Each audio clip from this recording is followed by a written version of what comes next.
there's a saying that the people who have strong names have a very difficult life in the beginning, or they continue to have that they don't. What really started hip hop and pop and all that stuff was just feeling alone. I think what I'm going to call every studio I can to play. There's other ways to go about making money without exploiting artists. I want to build up Chicago into a platform where artists can really be involved together, not only in the music space, but in the general community of Chicago, and being able to uplift everyone. Yeah. And so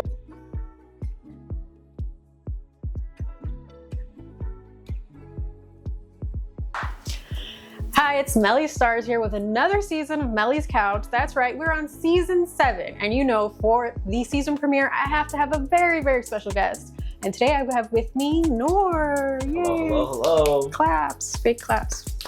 Thank you for having me. No, thank you for coming. I'm super excited. So you're a musician and music business professional, and you kind of focus on hip hop, pop music. So that's what we're gonna focus on today. Sounds good to me. We're gonna start with your name, because I think your name is so unique. my stage name or my actual name? I think both are pretty unique. I don't know if you want to tell the people your real name. Because Noor is short for Noorani. So my full name is Noorani Pirani. So it rhymes. So that rhymes, yeah. Yeah, a lot of people are like, oh, you should have that as your artist name. I'm like, maybe. We'll see. But my stage name is Noor the Alchemist. I've changed it from many different seasons of my life. I used to be NSP, which is my initials. That was way back when, like high school era, college era. Then I changed it to Noor, and I recently changed it to Noor the Alchemist because one, if you type in Noor, there's like 20,000 Noor. It's too many of them. It's fine, you know, it's cool. It's a good name. But if you type Noor the Alchemist, there's only one Noor the Alchemist. So here I am. SEO is great. Yes. SEO is wonderful. Yes, SEO is definitely great, and I agree. Like when I typed in Noor, there was a bunch of results, but I put Noor. The two sisters. They'll be going crazy on the, you know. We'll put it like somewhere here, maybe. Maybe if I could find it. Ads clip here. I'm like, all right, they're going crazy. They're going crazy. Yeah. But the meaning of my name, Noorani Pirani. So Noorani shortened to Noor. The Arabic root of that means divine light or luminous, and then Pirani, the root of pir means saint. So saint light. So I kind of just went with that route, Noor the Alchemist, and you know, using that light to mold reality into whatever which way it works. Was it difficult being that light in your childhood? Because I know you had a difficult childhood. Yeah, I mean, you know, I don't know how much you want to get into that. I'm pretty much open book with that. So, you know, with how there's a saying that the people who have strong names have a very difficult life in the beginning, or they continue to have that they don't learn or integrate certain lessons that they need to integrate. But you know, my childhood started with a lot of abuse, with, you know, familial drama. You know, alcoholism was involved with my father. Mother ended up going crazy in a sense because of it.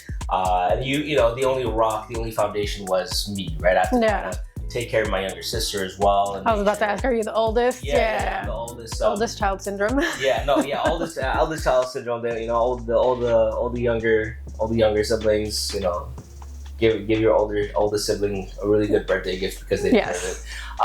Please, thanks. Give them praise, you know. But I mean, I come from a lineage of a lot of just generational abuse. I feel like so. You know, I can either choose to continue that cycle or to break it. And I knew at an early age that I was already different. I was very like oddball, very you know, it's like that one picture of like all these gray people. You got like the, you know, person in red. Or you know what I'm talking about, like the Google stock photos. But but you know, I did a lot of, you know, I integrated a lot of the patterns that my parents would instill upon me, right? Because that's what your lineage does, right? They pass down trauma without even knowing it sometimes. Yeah. Or maybe even doing it consciously too, right? It's kind of like a soul mission in a sense to go against the grain in that regard. And either, it's a lot easier to kind of take the same route as they would, right? That's where you see a lot of circular, like repetitive cycles. Repetitive cycles, and you see that throughout many generations, and it's a lot to try to be different than that. And for the reasons I wanted to be different than that is because I've seen how my parents have lived their lives with regret and with shame and with solitude or anger or whatever it is, and I didn't want to do that. Yeah. I didn't want to do that. I wanted to pursue the things that I wanted to do. I wanted to take the path less traveled, per se, right? Shout out Robert Frost. And that poem really always stuck out to me. That was in middle school that I actually read that poem. But a lot of times in which, even in society, I feel like I was just a very different kid. I would just be running around everywhere, didn't really have a care in the world. And I was like, really, a lot of people, a lot of figures in my life were trying to like nail me in to like a peg that I just did not belong into. And for a long time, I was okay with being nailed down or being walked all over or being disregarded because it was an easier path than to be resistant of such in that regard. Yeah. It's a lot more different to stand up for yourself, and that's something that I've learned more recently in my life. I would say since like 2023. I've been more in a mission to just be my full authentic self, and it's a ever changing journey every single day. And that really started when I was in Morocco in 2023. I had gotten fired from my job because I told them I had ADHD. Because you have ADHD, I had ADHD, and I was told by the person who referred me, he's like, yeah, they really care about your mental health. Just tell them, it'll be great. They'll help accommodate for you. I'm like, yeah, sure. And then right when that happened, manager switched up on me, and I had a whole meeting. I was like, oh, here's like 3 to 5 articles on ADHD in the workplace. You had all the resources for them. They didn't even have to do anything. They didn't have to do anything. I'm like, hey, like this has nothing to do with my work ethic or anything like that. You guys hired me for a reason, and that still is the same. But this is something that I wanted you to know about me, and then it's a complete switch out. Yeah. And we don't have to get into that per se, but I gained a lot of weight during that time. I took a lot of bullshit from not just work, from my interpersonal relationships. My friendships and all of that, and I just needed to get the fuck out of the country. I had when in doubt, leave the country. Right, when in doubt, leave the country. Start a new life for a short time, but I was there for about 2 weeks in Morocco, and I was just like, the moment I land in Morocco, the moment I get out of the country is the moment I'm going to embrace my full authentic self, because for the longest time I did not know who I was. I was very caught up with the expectations of other people of who I was supposed to be, whether that's a smaller version of myself, whether that is someone who's on the sidelines or things of that nature. And if I were to try being my full authentic self, it's like a societal punishment where it's just like, oh, well, we don't condone this behavior, so now we're going to make sure that you know that so you can go back into your place, right? But when I was in Morocco, I was with a bunch of people who did not know who I was, right? It was like a group of 14 to 16 people from all over the world. Oh, wow, yeah. Yeah, it was like people from Switzerland, people from Thailand, people from Britain, South Africa. I usually shout out G Adventures. I love G Adventures. It's always like this hosh posh of people that you just get drunk with, basically. A lot of Europeans love to get drunk, and anywhere you go. I've done this in Egypt, I've done this in Morocco, I've done this in other countries. But they, we all bond over drink, and then we kind of just set out. But during that time, I did not filter myself at all. I was just me because they didn't know who I was, right? So they're just assuming that this is how I always am, and I was just in the midst of just figuring out who I've always meant to be. I think that's something that I had lost during that time, and it was really the pinnacle moment of me just deciding that I'm just gonna be myself.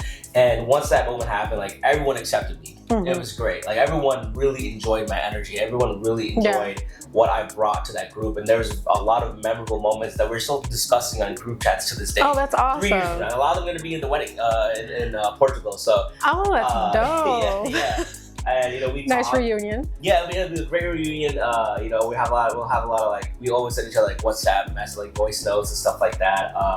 So we're really just all excited to see each other because we all made such a great friendship that, if I wasn't myself, maybe that would not have happened the way it went, right? So the moment I came back from Morocco, I really promised myself, like the moment I step foot back into America, I'm going to be this version of myself that I know I've always meant to be. This confident person who does not take bullshit from anyone. And if they try to give me bullshit, then I'm gonna buck back a little bit. I'm gonna let them know. Either I'm gonna do one or two things. I'm gonna call you out on your bullshit. Yeah. I'm just gonna be very forefront about it. I'm not gonna be afraid of any opportunities that I've missed, because if those are opportunities that I am afraid to miss, and those opportunities aren't for me.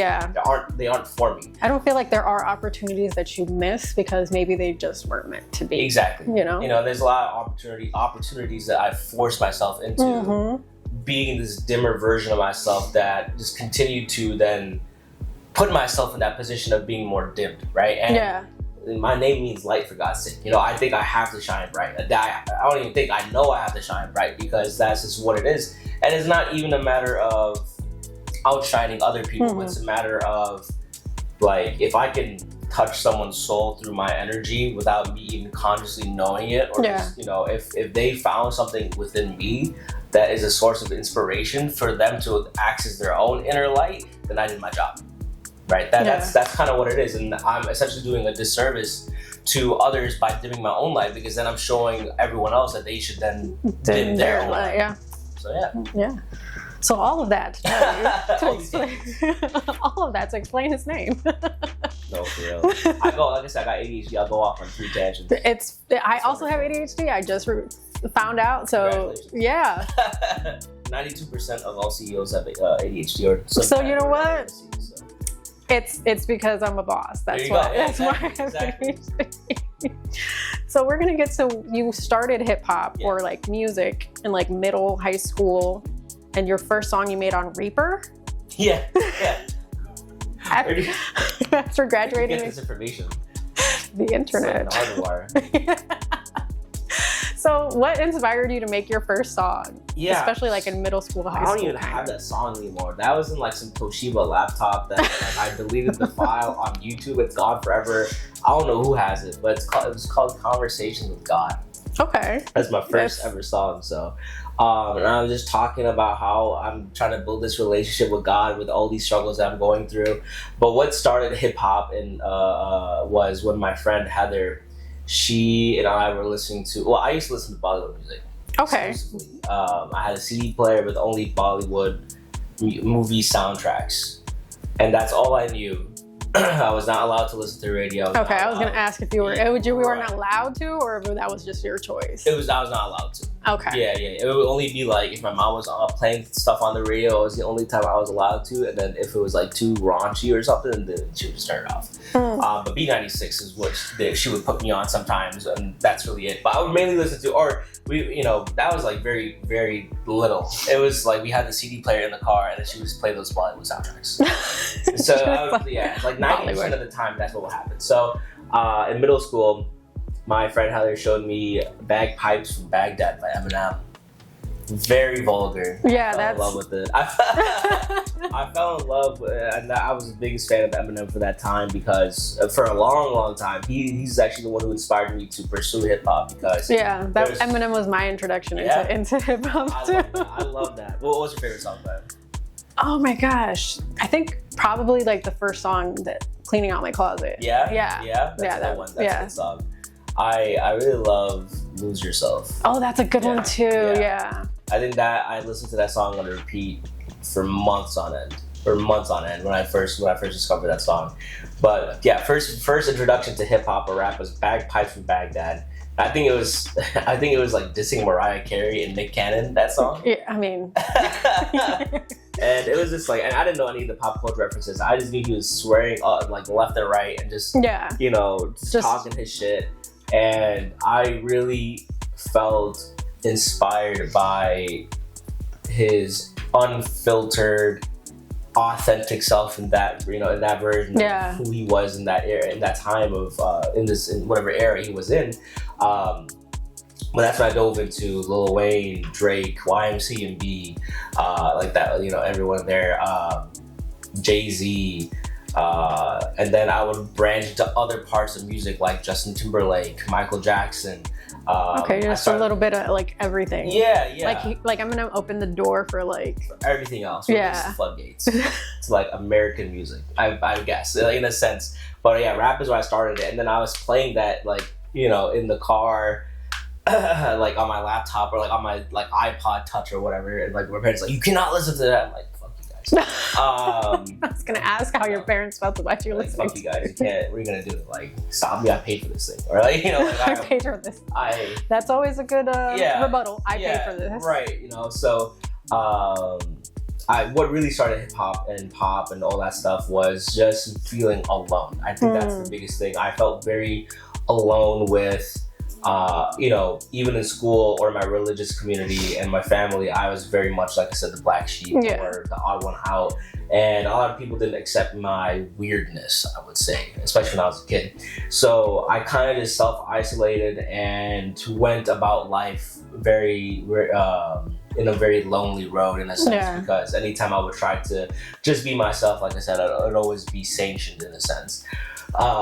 So I didn't, I would be bullied a lot in school. I'd be bullied because I was in the fucking cornfields during middle school. I mean, I had moved from Chicago to Romeoville, and I was going to schools in Plainfield. Just literally, it's in the name, Plainfield. Plainfield, yeah. Plainfield, Yikes. So, there's a lot of kids that were grown, grew up with whatever versions of brown people that their parents had instilled in them of what the stereotypes are and stuff like that. So of course, me being one of 20 brown kids in the school didn't help. So that in the school sense was pretty bad. In the religious sex, I was just, there's a lot of drama happening with that too, especially with people knowing about my family's situation. A lot of people talk and they don't really care for the nuances. They just, judge you right off the bat, or they think okay, well, if that's how their parents are, then that's how these kids look. Yeah. So then they would then tell, their parents would tell their kids don't hang out with them, or that in front of me, don't hang out with them. Oh my gosh. And they say, you don't even fucking know me, first of all. Sheesh. So, if I wasn't self-isolating, I'd be isolated anyways, because people would either bully me or they would try to go out of their way to make sure that I wasn't involved in the community in that sense. So being very lonely in that sense, going through a type of depression and, at a very young age, music was the only thing that really kept me going, kept me alive in that sense. And, I just drowned myself in music. I would just listen to music any moment I got. If I wasn't in school, then I would listen to music maybe 8 hours a day, when I would come home. And I would always have my CD player, and I would buy different, go to Target when they were selling so many CDs and, get hey, CDs albums. Are making a comeback. And they're making a comeback. They are. A whole stack of them still. So, maybe, and a lot of them are still they're rapping. I just got it for aesthetic purposes. Once the streaming era came out, I was still buying CDs just for the sake of it. I feel like that's how I am with vinyls. Some of them are just there. It's just to look pretty. I frame my vinyls. Oh. Yeah, I frame them. I have a lot of Big Sean vinyls, but hip hop really just started the journey for me reclaiming parts of myself that I had lost, and just being able to relate to people who have gone through similar experiences. In that light, right? There's only so many things that you can talk to people about, and I felt like music was the only thing where I felt understood. So that's what kind of got me to the path of creating music myself. I started with poetry in middle school. I started dabbling in hip hop here and there with some YouTube beats, and then not the YouTube beats. Yeah, with the YouTube beats, of course. And then my friend had gotten me introduced to here's a Yeti mic, here's the software that I use called Reaper. It's free. You just have to click free trial every single time. Every single time. That must be so obnoxious. It was free though, I mean, you gotta do what you gotta do. You got the USB mic, and That's all you really needed. And I started just recording different demos, and I would just put them up on like these Facebook groups that I was in, like these Facebook pages or whatever. And then I started really, I think, so Conversations with God started that way, and then like some other songs that I started that way. And then I took, I think I was, at that point I was 16. And then I got to record I would be working a lot of hours at the mall. I'd be recording a lot of hours at the mall so I could stack up money and then record at more professional studios. Yeah. But yeah, that's how, just long story short, that's how I started hip hop. Hip hop, it came through a lot of struggle, it came through a lot of loneliness, and it came through a lot of feeling misunderstood that only music could really help me with. Yeah. And I just wanted to do that myself. Yeah, and then hip hop isn't just a hobby for you. It's definitely, well, not even just hip hop, but music. Yeah. Because you had a full ride to study neuroscience. Yeah, I did. But then you switched it up. Yeah. And you went for music business. So clearly music is something that you want to do professionally. So what was that moment that you were like, oh, I want to switch? Because I know I had a moment. I did the same exact thing. Yeah. I was going to What are you going to go for? I was going to go for law. Nice. I was going to be an attorney. Oh, that's cool. I can see that. Yeah. I can see that. And I did one semester and I said, fuck this. I want to be famous. Yeah. And I switched my majors to communications. There we go. So that was the moment for me. What was the moment like for you where you were like, yeah, fuck neuroscience. Well, let me do music. I'll say this, so what I wanted to do was, I found my purpose in life very early. That was to help people, right? Going through a lot of loneliness, going through a lot of, abuse, physical, emotional, psychological, within the family, and, within religious sects of community and school and whatnot, right? I did not want others to feel the way that I felt. Yeah. So my purpose in life was to help people however I could, which also led, unfortunately, to me being a pushover for some time, right? Or being walked all over. But that's a different conversation. So I wanted to, for the longest time, I wanted to be a doctor because my parents would instill that, right? Yeah. In South Asian community, you're a lawyer, doctor, engineer, or a disgrace. Right? That's kind of the four options you got. It was either going to be lawyer or doctor for me, and I suck at science, so lawyer. No STEM, no STEM girly today. That's all right. That's all right. Law is a cool thing, and that's something that I might want to go for in the future. But I was either thinking like of oncologist or cardiologist. My father had heart disease, and I was like, oh, maybe I'll be a cardiologist. Oncology sounded cool because I wanted to, the schools are always talking about St. Jude and stuff. And I was like, all right, yeah, that's cool. And then neuroscience really piqued my interest because it was always about the brain, the consciousness, and the mind, and how people think and what they do, which is more of a psychology lens, which is, I wanted to do a double major with psychology and neuroscience. Nice. That would have, that's like the full brain. Yeah, essentially. You got the esoteric and the material, you got like that all together. And in my eyes, I was like, oh, I can help people through medicine. I can help people through, maybe studying Alzheimer's research, or maybe unlocking consciousness, and like being a pioneer of that, or something along those lines. And I was in my senior year of high school. I had a moment to decide, where the timeline splits into two. It's like I either go this route or I go this route. And my parents were going through a divorce around that time, so my father wasn't in the picture, and it was a lot easier for me to be like, hey, I'm just gonna go for music business. I'm gonna say fuck my full ride. Which is not easy to do. It's not easy to do. Like most of the money was from Loyola, and I got a lot from FAFSA as well, so it ended up being free in that sense. And I was just like, and I had done the tours for Loyola and all that stuff, and I loved the campus.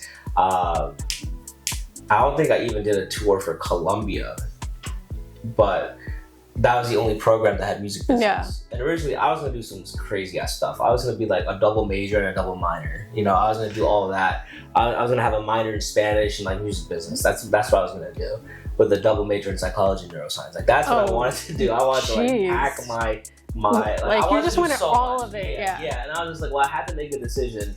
And my heart just told me to go for music, and that's what I did. So I went for music business. I told my mom, like, hey, I'm gonna be into a lot of student loan debt because Columbia doesn't give full rides. They only cap it at 25%. So I got the 25%. I got whatever I got from FAFSA, whatever the hell it's called.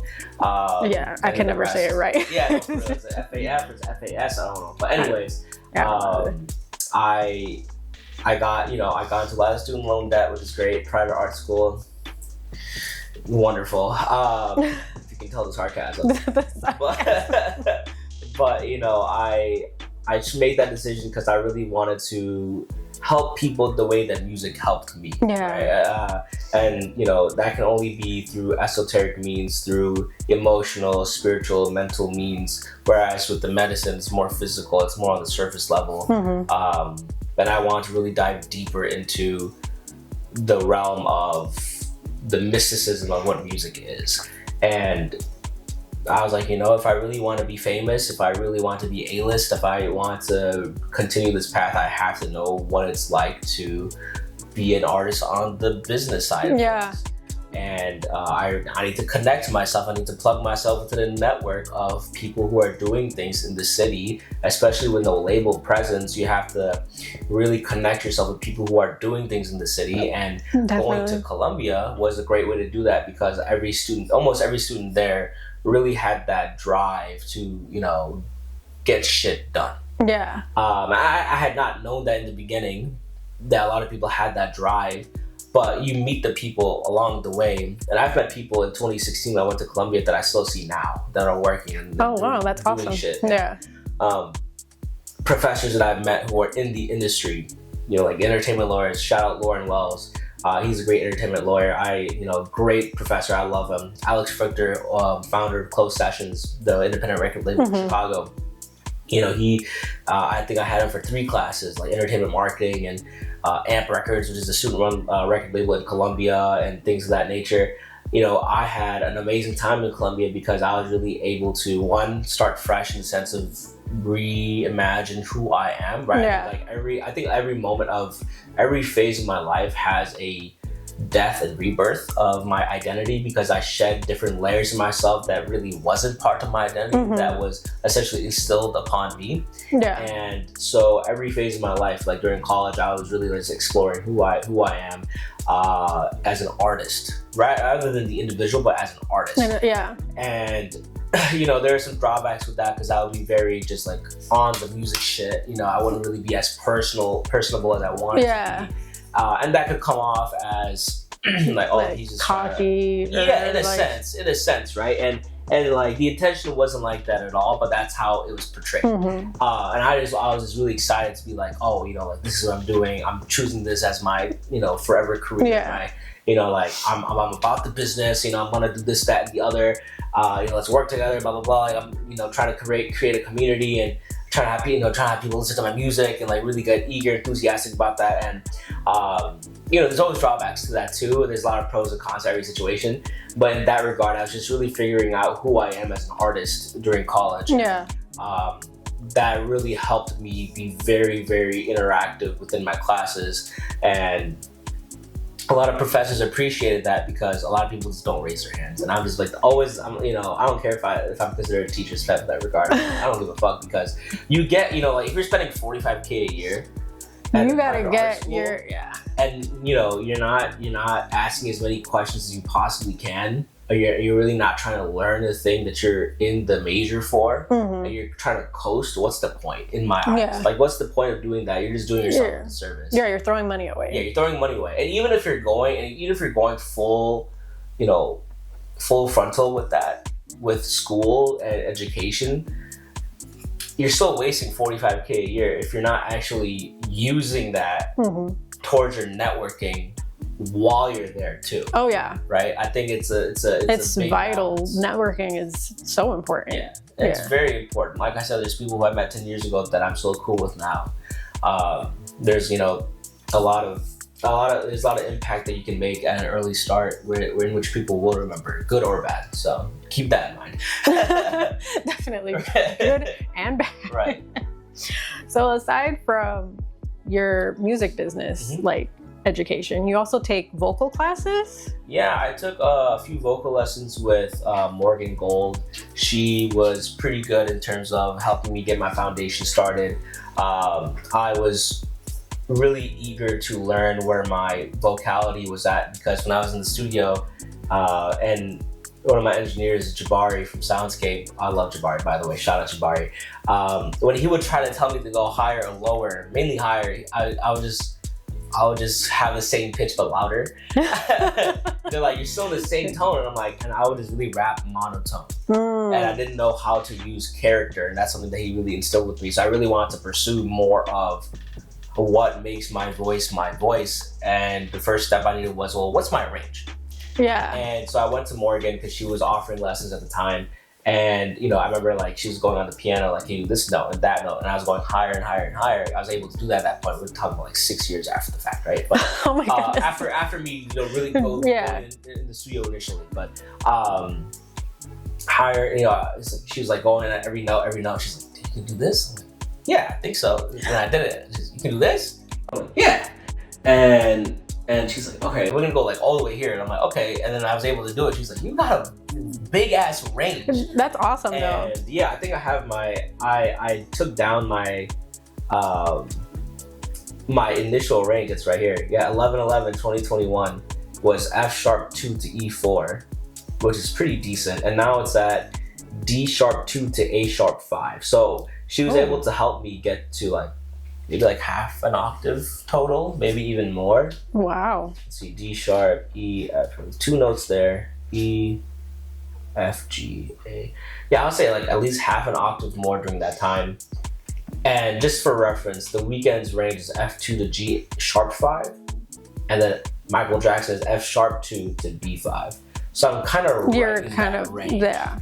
And even during that time, I was really interested in working on songs from The Weeknd. And I can see that. Yeah. I can see that. So, because I was like, oh, I'm the same, like, damn, they're the same range as Michael Jackson and The Weeknd. And Michael Jackson has been a big influence on me, too. I know I've been talking about the rap and Eminem and Lil Wayne and, you know, a lot of those artists. But Michael, the moment he died is when I found out about him. Funny enough. Oh, no. Yeah. So, but that, you know, I had my CD players and I bought, you know, the Thriller album, and I bought the Dangerous album and all that, and I would just listen to all of it. So he's a really big inspiration, and I would always try to sing the music and be like, you know, one day I want to sound like him. One day I want to emulate what he does, but in my own way. So for now, like for 2021, when I was having those vocal lessons and increasing that throughout the months and realizing that I have a similar cadence, I was like, oh shit, like this might actually be a thing. I could do this, yeah. So I took vocal lessons. That was great.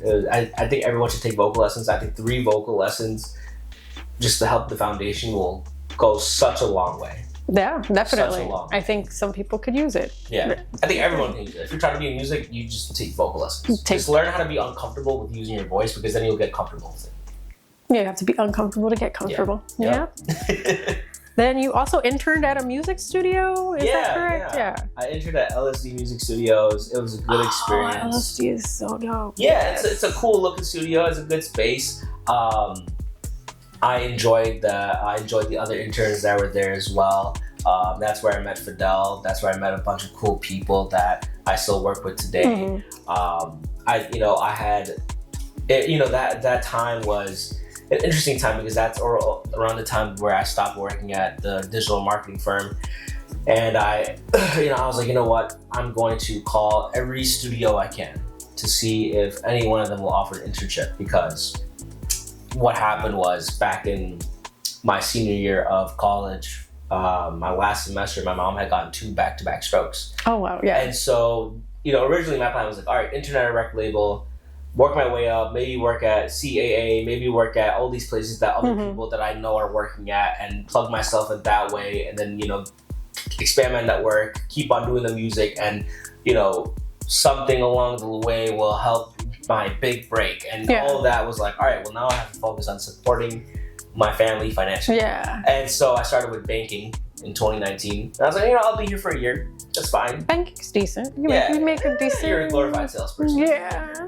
So, I was good at it, though. I was really good, and it really helped my communication skills in that regard. But I was like, oh, it'll be temporary. And then COVID hit. And I was like, all right, it'll be a little bit more. It's definitely more than longer. It'll be a little bit longer. A little bit more than temporary. Yeah. So really, then I went to another bank, then I went to that digital marketing firm, and I told them, hey, ADHD, now here we are, right? So at that point, I was like, I'm going to reroute myself back into the music industry, back for what I graduated for. Yeah. I spent so much on this damn degree, I want to actually get use out of it. And so I had called up every studio in the Chicagoland area, and they were offering internships. And so I think I was there for about 6 months. And it was a good experience in the sense of, I saw a lot of people from Atlantic Records or nice, like major record labels, a lot of A&Rs, a lot of managers, a lot of people who were there. And they noticed your work ethic, they noticed, your drive. And so I made a few connections from that. I remember one time there was a Queen Key music video that we were running for that. Okay. She booked that space, and essentially the studio manager had given me a lot of responsibility to run that. Oh, wow. Yeah. He was just sitting in his office like, all right, if there's any problems, you let me know. I'm like, sounds good. And I was really good at that anyway. There's going to be no problems. Yeah, no, right. But and of course, you have your issues that go along the way, like when you're running events with higher tier artists and their requirements, yes. Their preferences, I suppose, to be PC about it. But you just have to be able to pivot and able to take your ego out of the equation and just focus on what's there. So, running these events, or just being on top of everything during my internship, a lot of people noticed, and I've gotten opportunities in the future because of that.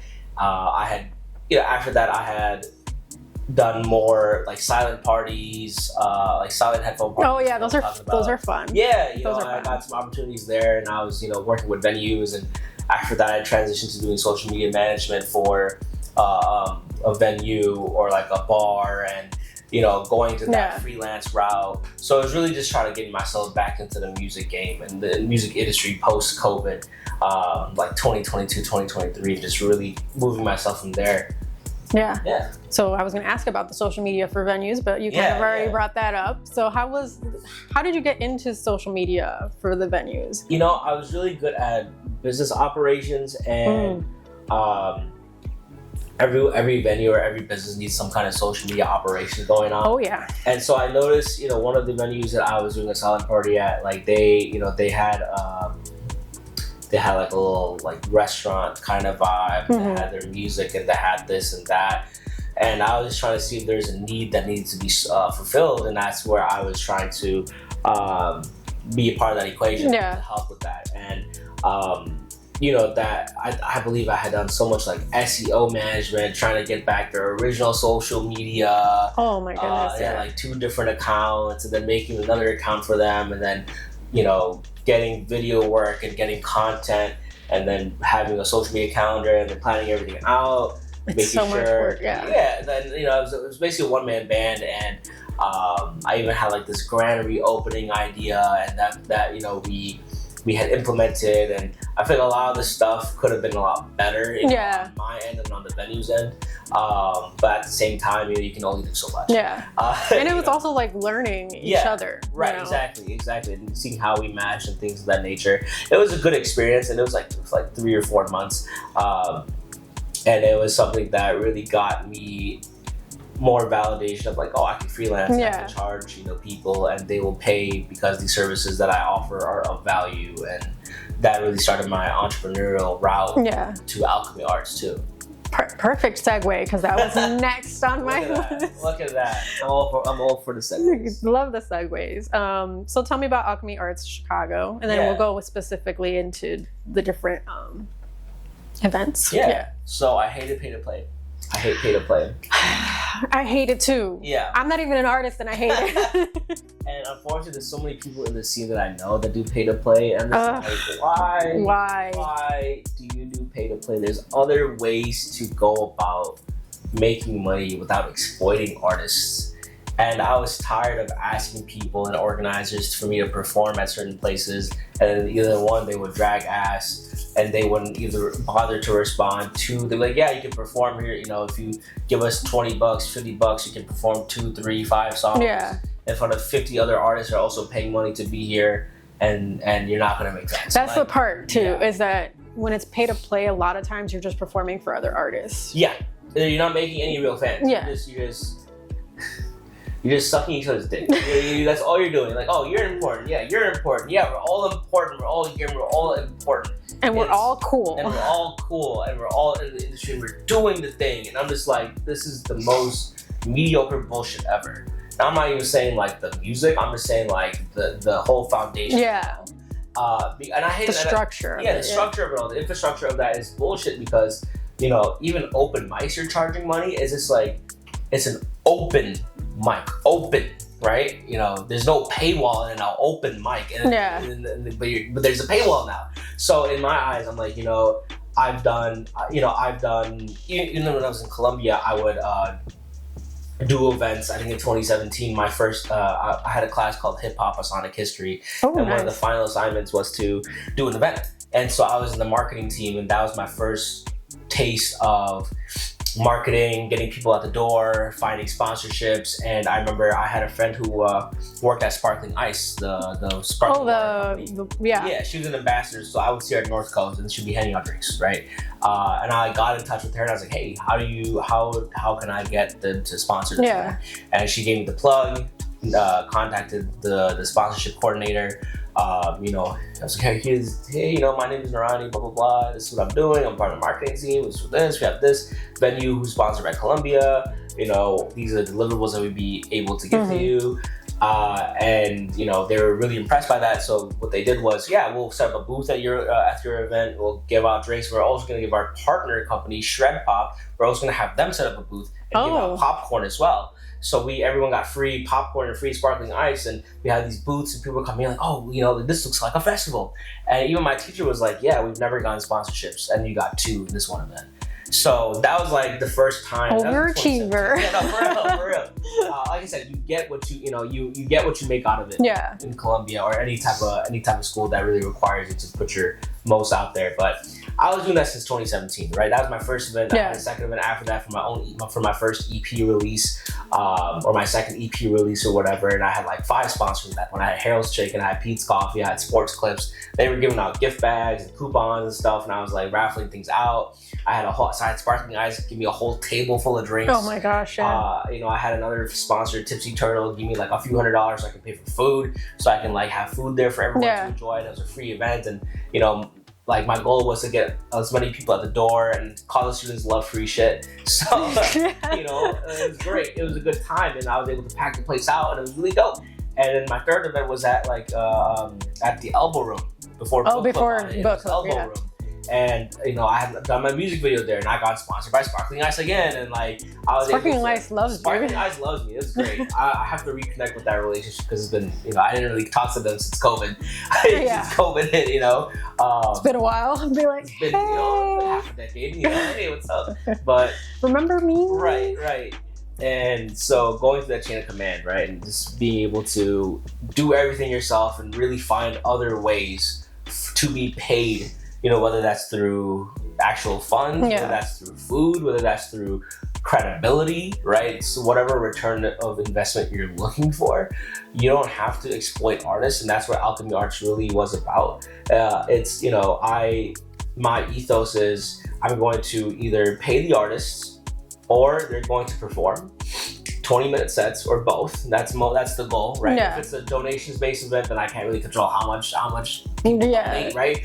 But for ticket events, you know, they're going to get paid. For, you know, they're gonna have 20-minute sets, like I said before. We're going to get fans in the building rather than other artists, you know. And if other artists come through, they'll be coming as fans, right? They'll be coming as supporters rather than like, oh, let me perform. Like, I'm not gonna do all that. Right, you're here to support the cause. And you know, you get your time later on, right? I have a whole Google form for you to fill out, for you to even be a part of this. There you go. Yeah, you know, it's like I want to know your information of what your draw is, what, you know, I need your show track so I can send it to the DJ, so we don't have to worry about that debacle of like, oh, I have a flash drive, oh, blah, blah, blah. Yeah. You know, it's just like, I run a very strict program to that because I also have very high expectations for how I want things to go. If I'm running this by myself, give me as much as you can. So then I don't have to be stressed the fuck out. I don't have to deal with the BS. So Alchemy Arts, the ethos is we create something out of nothing, right? Alchemy is the term in that regard. My tagline is we're in the business of creating. It doesn't just stop at throwing shows. That's really just the first step. Yeah. My second step this year would be more community engagement, more nonprofit events, having more fundraisers and charity events and things of that nature, in which I'm about to discuss with other event organizers or other charities and not-for-profits and how I can really accomplish that. Because at the end of the day is I want to build up Chicago into a platform where artists can really be involved together, not only in the music space, but in the general community of Chicago, and being able to uplift everyone. Yeah. And so if you're looking to work with me at Alchemist, let me know, because I need people. It's hard to do that stuff by yourself, and especially becoming more jaded with the industry in that regard too. It gets a little bit difficult where a lot of artists, unfortunately, are used to the pay-to-play paywalls. They're used to being taken advantage of, and a lot of artists have adopted, well, if other people are taking advantage of me, then now I, as the artist, will take advantage of that. Yeah. And it's like it's a cycle. Yeah, it's just like trauma. Just like trauma. It's a cycle. We're all traumatized. Yeah, we're all traumatized in one way or another. So I have to keep a very strict regimen in who I allow in, because sometimes people are only there for there's a lot of opportunists and a lot of people might not even promote the show and just be there to be there, which is fine.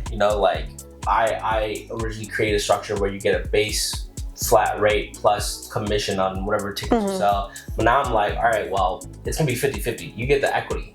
You get 50% of the equity. I get 25% really. They have to pay out the venue. Yeah. And then they take 20% after their upfront costs. So I'm getting like 20%. So you're getting half of that pie, and I'm not even getting that. I'm getting less than half of that pie.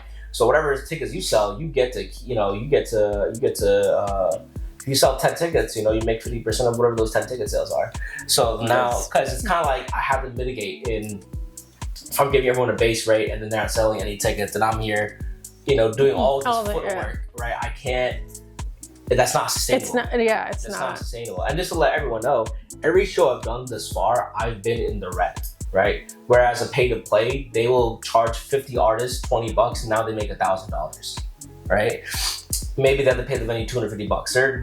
They're in the green $500+ at the very least. I've been in the red $250 every single time, because I'm paying out the DJs, the venue, the venue, and then the artists as well. Whatever donations we have for those donation-based events is getting paid out equally, because that is the requirement as well for at least Cafe Mustache, one of the venues that I work with. But that for me is okay, because my ROI, my return of investment is building that community, having engagement with fans. And there's been artists that have gotten like 40 followers in one night because they killed their set. So they got paid, they got a lot more followers that night. And then one of my events I had sponsored by Culver's and and one of the performers that got a radio interview. Everyone got fed, plus paid, plus many followers. It's like that is what an artist should be getting, because they've already put so much money and effort into their music and their art. They should be rewarded as such, and that's what I'm here to provide. It's amazing. So I love that structure, because it's so different than what we are seeing or have seen. So hopefully other people take a little bit of advice and take a little bit of that structure, not to like steal your whole setup, but at least I would like people to do that, because I've noticed that people are developing the same structure that I am. They're taking different parts of it. Yeah. And like I've noticed other organizers like, now everyone gets 20-minute sets instead of 2 song slots that they pay for. Yeah. I'm like, wow, look at that. I didn't notice that until I was doing that shit. That's cool. I think I want people to do that, because it takes that one anchor to then to make that ripple effect. And then other organizers start doing the same thing. I had someone come up to me, say like, I want to do events like how you do. But I want to do like a pay to play stuff. I'm like, And I told him straight to his face, I'm like, respectfully, I don't respect that. I don't respect that. I'm not keen to you exploiting other artists. I don't do that, so you're telling me that you want to do things like me, but then you want to do a pay to play. I can't respect that. Yeah. I can't, and then they were silent. They're mute after that. And unfortunately, they were working with me in some capacity. I had hired them to do video. And of course, they wanted to retaliate with giving me shitty video. Ooh. So, I'm not going to stop myself from, you want to come at me with some bullshit. I'm going to give you a response that kind of correlates to your bullshit. And, if you're going to be like, oh, I want to be like this and do what you're doing, blah, blah, blah. I'm like, but I'm going to exploit artists, though. I'm like, yeah, that's fucked up. I don't condone it. I don't know what you're looking for from me. I don't know what you're looking for. But you didn't get it here. You didn't get it here, no. But yeah, Alchemy Arts. Yeah, that's the basis. Community engagement, community building, networking. We had a music business panel too. Yes, I was going to go to that. Cool. We had that and I forgot what. It was really cool. A lot of people took a good amount of information and they really integrated it with themselves and how they present themselves as an artist and things like that. So I really want to expand it, not just with event curation, but so much more than that. Yeah, no, definitely. I'm going to bring up some events and then you can, I think you've kind of touched base on all of them for the most part, but I'm going to name them. And then if there's anything else that you wanted to add. New Kid on the Block, the first one. Yeah, that was great. I think that was that was the most amount of people came there. I think there was like 150 people, 120 people. It was like sardines.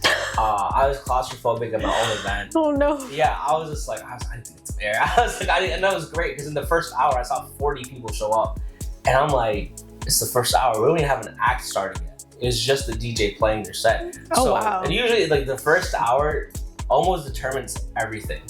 So when I knew that it was 40 people in the first hour, I already knew there was gonna be more than double in 2 hours. Right? That's just kind of how it works. If I see like 20 people, I could probably expect 60 people to be there total. If I see 40 people, I can expect 80 to 120 people to be there in total. So that really determines everything. But new kid on the block, number one, that was my first event. So of course there's a lot more buzz, a lot more hype. Oh, this is Noor's first show that he's doing, blah, blah, blah, blah, blah.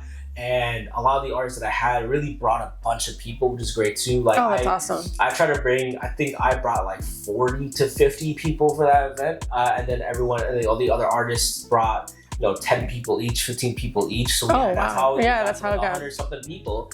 And it was fun. It was insane. It was great. It was an amazing time. And the bartenders loved it. They were getting their tips. And I was just so hyped because I was like, wow, this many people came for this, for me doing my first show? My first show that I'm doing and organizing after 6 years. And I'm like, wow, okay, like this is, a lot of people talk about that. A lot of people talk about that.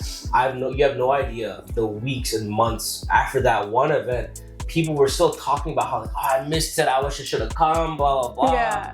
Like, oh, I saw the stories on Instagram, and because their mutuals were because a lot of their mutuals are reposting it, and there's like 30, 40 people who are like putting stuff on stories, and of course with that network, those 30, 40 people are connected to 30 people themselves. And now you multiply that, it's like thousands of people saw this, right? A few thousand people saw this, and from one event, right? And then people talk about it, that ripple, reverberates. And I think people were continuing to talk about that up until my next show in June, which was at Sub T. Yeah, the Chicago-Milwaukee one? Yeah. So the Chicago-Milwaukee show, shout out Lucci for the idea for the Chicago-Milwaukee lineup. And Fidel was also there to help financially too. It was a group effort in that regard, and I was really the main header for running the logistics behind everything too. Jeremy Nucci, I use that name interchangeably. He goes for both. But he was there to really be under my wing and really learn about the curation stuff. He said, "Oh, I have an idea for Chicago versus Milwaukee, and I want to do it at this venue." And we weren't able to get that situated, so we got Sub T. And I was like, "All right, well, we can do that. Plus, let's get that Culver sponsorship. Let's get iHeartRadio to sponsor through Midday Live." And that was an interview that I had done back in 2024 with Midday Live, and I had kept connections and created friendships with them. And I was like, hey, I have some really cool artists that would love to be in the radio for the first time, and promote this and through your radio platform. They're like, yeah, of course. I'm like, great. And so I had 2 or 3 artists that was with me on this video call that was like a 10-minute segment on their channel to promote the event. Yeah. And then I was like, hey, would you guys want to be guest judges and give out radio interviews to the people? And they're like, we would love to do that. So we had one performer who had won it, David Lopez, and then the second person who won was because we were raffling out the second radio. Yeah. So I think it was it was Pronto Valid who had won lastly, in a sense, because it was actually my sister's fiance who had won. Oh. And he kind of gave that up, and I was like, oh, let's give it to this person who wanted it. So I kind of connected that and went about it that way too. But it was really cool to be sponsored by these different companies and being able to, like I said, feed the artists, pay them, give them radio interviews, and like a lot of people are like, oh, pay us $20, $30, and then you have a chance to win a radio interview, you have a chance to win free studio time, blah blah blah. I'm doing that. I'm paying you guys, and then you're also gonna get that on top of that. Right. There's like no losing in this. Yeah, there's no losing the situation. I'm the one, in a sense, losing the funds in a sense, right? Like I could very well be like, yeah, I'll charge you $50, and then you can pay it, and you can pay to play it, and all of that. I'm not going to do that though, because like I said, I as an artist, there's a certain level of integrity that you want to have as an artist. And if you're an artist and you're also being an event organizer and doing pay to play, then it's just like you're what's it called? Being a hypocrite. Yeah. You're being a hypocrite. You're being a hypocrite, and then you're letting other people know that this is how the stage should be set when it could be different. So that was the first Sub T show, and this is the thing: the event staff, the people who are working at Sub T or other venues, they notice these type of things, and they know that you're in it for the right reasons, and that's why I have residencies with both of them. Yes. So how did you get your residency? Because you have one with Sub T, which is every quarter? Yeah, they're both quarterly residencies. Okay. Yeah. So how did you get those residencies? Just from like doing the event? They just saw that I ran a tight ship. They literally said verbatim, like, you run a tight ship. You're not about the bullshit.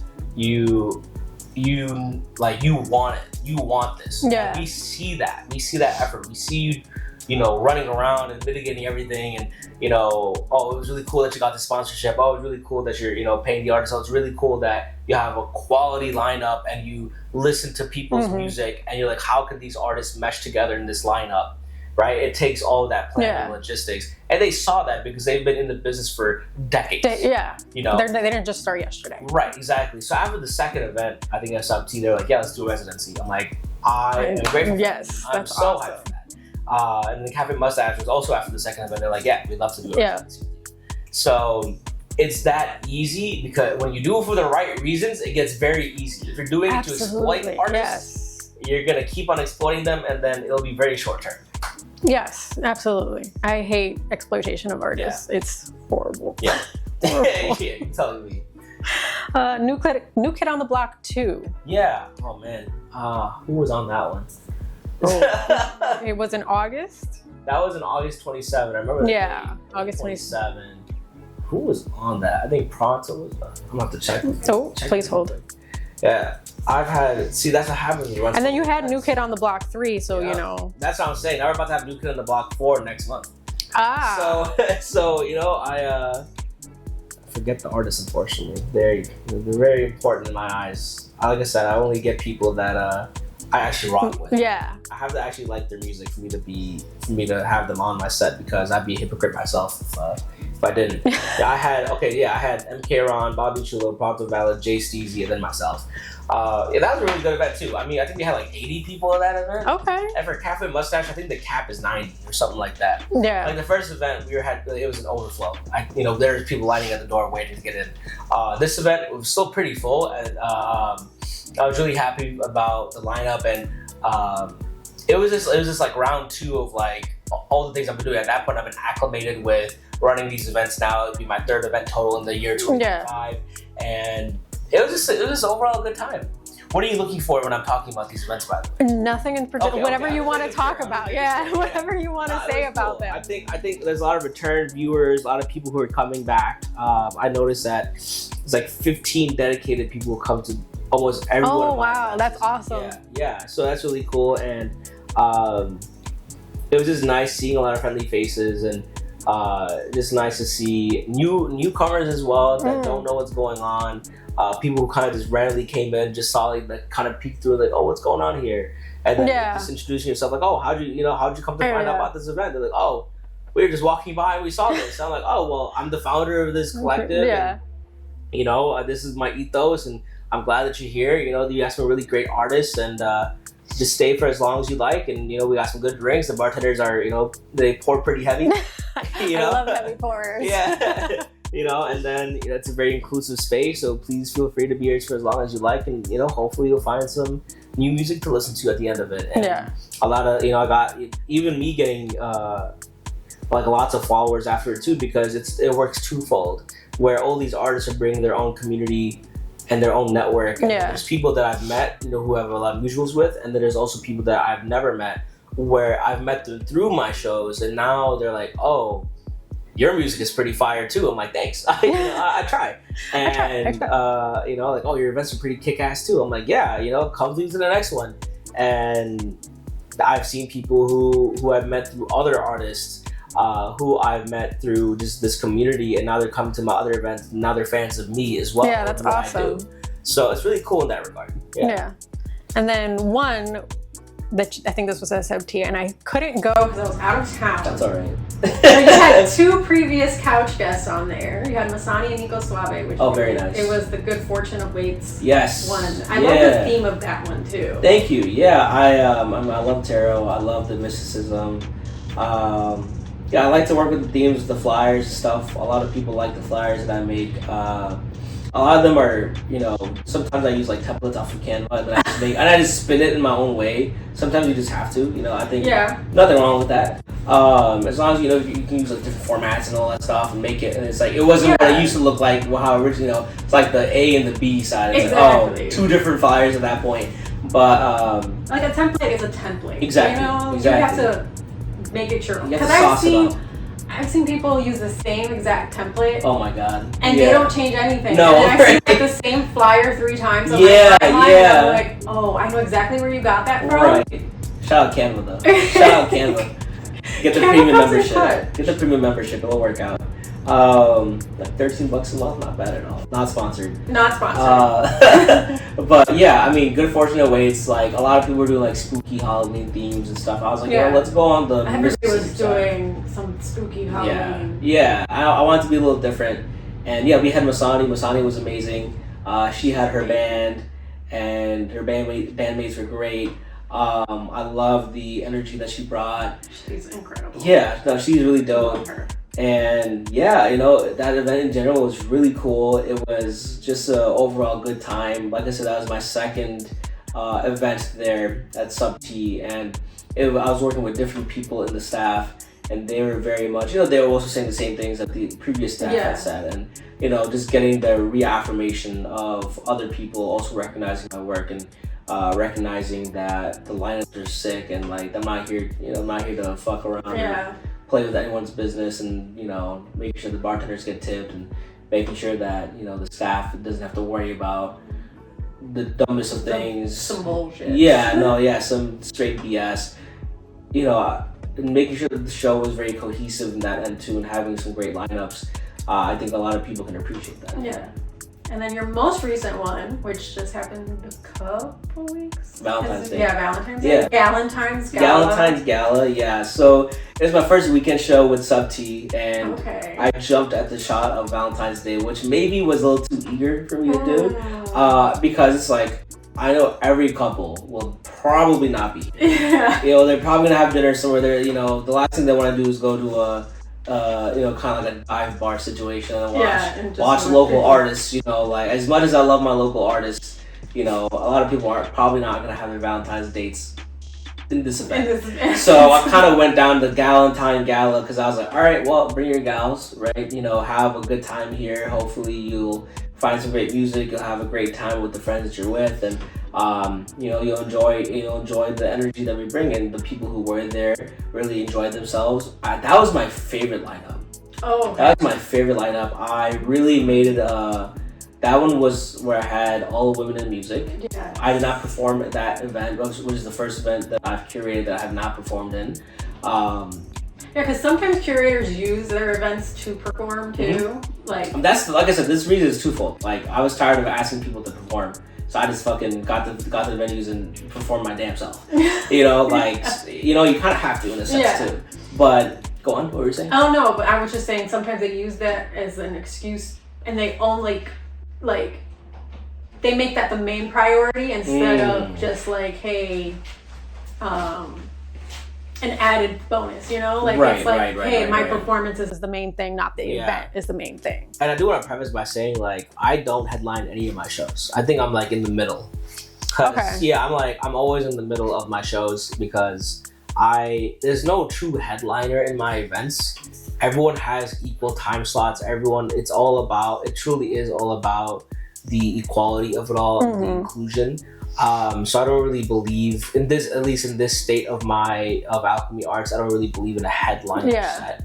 Unless that headliner can bring like 50 plus folks, there's no reason for me to have you as a headliner per se. I think everybody's kind of in the same same space. Level. Yeah. And that's a big reason why I haven't had a headliner. But yes, in that regard, with Galentine's Gala, I wanted to make sure that we were celebrating women in music. We were having really dope lineups.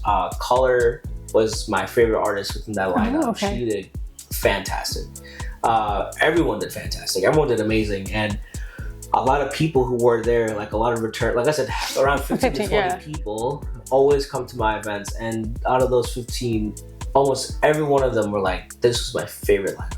Oh, that's awesome. Lineup. And like I was jamming them too. I was in the front. I was having a great time. And honestly, it's so much easier to work with women. It's so much easier. I don't have to fight tooth and nail to get them to do like just a post. I don't even have to ask them; they just do it themselves. And that's like, awesome. Wow, this is nice. You know, they're really taking so much stress off of my plate. This is great. So everyone who had performed there were amazing, and it was just an overall very good time. That's nice. Yeah. That's awesome. Hopefully my next weekend event won't be on a holiday. On a holiday. where I have to compete with so many other things that's happening. Yeah. I think that's the least amount of people. I think it was like maybe like 40 people. It's like half capacity. Oh, that's still a decent amount. Still a decent turnout. Still a decent turnout. For Valentine's Day. Yeah, for Valentine's Day. You know, that's pretty decent turnout. I'm used to like having 80 people at my event. 80 to like, you know, I think that's the average of people that come, 80 people, which is a good size. That's definitely a good size. That's if I'm working on a 100 cap venue, 80 is full. You know, 100 cap is sardines, which is Cafe Mustache, the first event. You know, that's sardines, which is cool too. You know, that's great. You know, a lot of people are like, you know, other people's like, oh my god, it's fucking lit. You know, blah blah blah, which is great. But yeah, this was half cap, and when you're competing with so many other things, like you have to take that to the chin. Yeah. You know, I think. You know why it was half cap. You know why there was as many people. You're competing so much with other things that's going on in the city. And like I said, I did not expect any couples to come to this event. And I know a lot of couples. So a lot of them did not come. They're like, we would love to come, but we have a date. I'm like, that's so fair. We have reservations. That's totally fair. I mean, like, my fiance was there with me, and I was just like, I felt bad for her. I'm like, damn, I should be taking you out. Here we are here, you know. And did you take her out afterwards? Yeah, of course. Okay. We went to on the following Monday we went to Lazy Dog. It was a good time. Okay. Lazy Dog is a good place to go. You know, and I had gotten her flowers and everything, and you know, did my due diligence as a fiance. You know. Okay, as long as you made up for it. Made up for it. Her birthday was yesterday as well, so you know, Valentine's Day and then her birthday like shortly after. Oh goodness gracious! Back to back to back. You know, I make sure that she's loved. You know.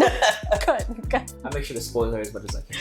As you should. Yeah, I should clock it. Clock it. No wait, clock it. Right. I was trying to do it this way, and I'm like, what's either way works. Whatever. Now let's get into your music. Yeah. I know we've gone all over the place, but now let's talk about music. I love to talk about my music. I heard somewhere or saw somewhere that sometimes it takes you 10 hours of studio time for like one song. What happens in these 10 hours? Because that's a lot of time to put in on one song. I'm very meticulous. I'm a very meticulous person. And so sometimes, and this usually happens with my homie Jake Smith. Shout out Jake Smith. He just got his gig at Classic Studios. I saw you at Classic recently. Yeah. He had his own makeshift studio, very professional setup, off of Michigan Avenue. And he was really the first person that I was experimenting with my vocality, right? I was taking those vocal lessons, and then him and I had a lot of good synergy in terms of working together as an artist, producer, engineer. And I would always come to the studio with lyrics prepared, and I would always be set in my ways of how I wanted the song to sound. And I realized that I was limiting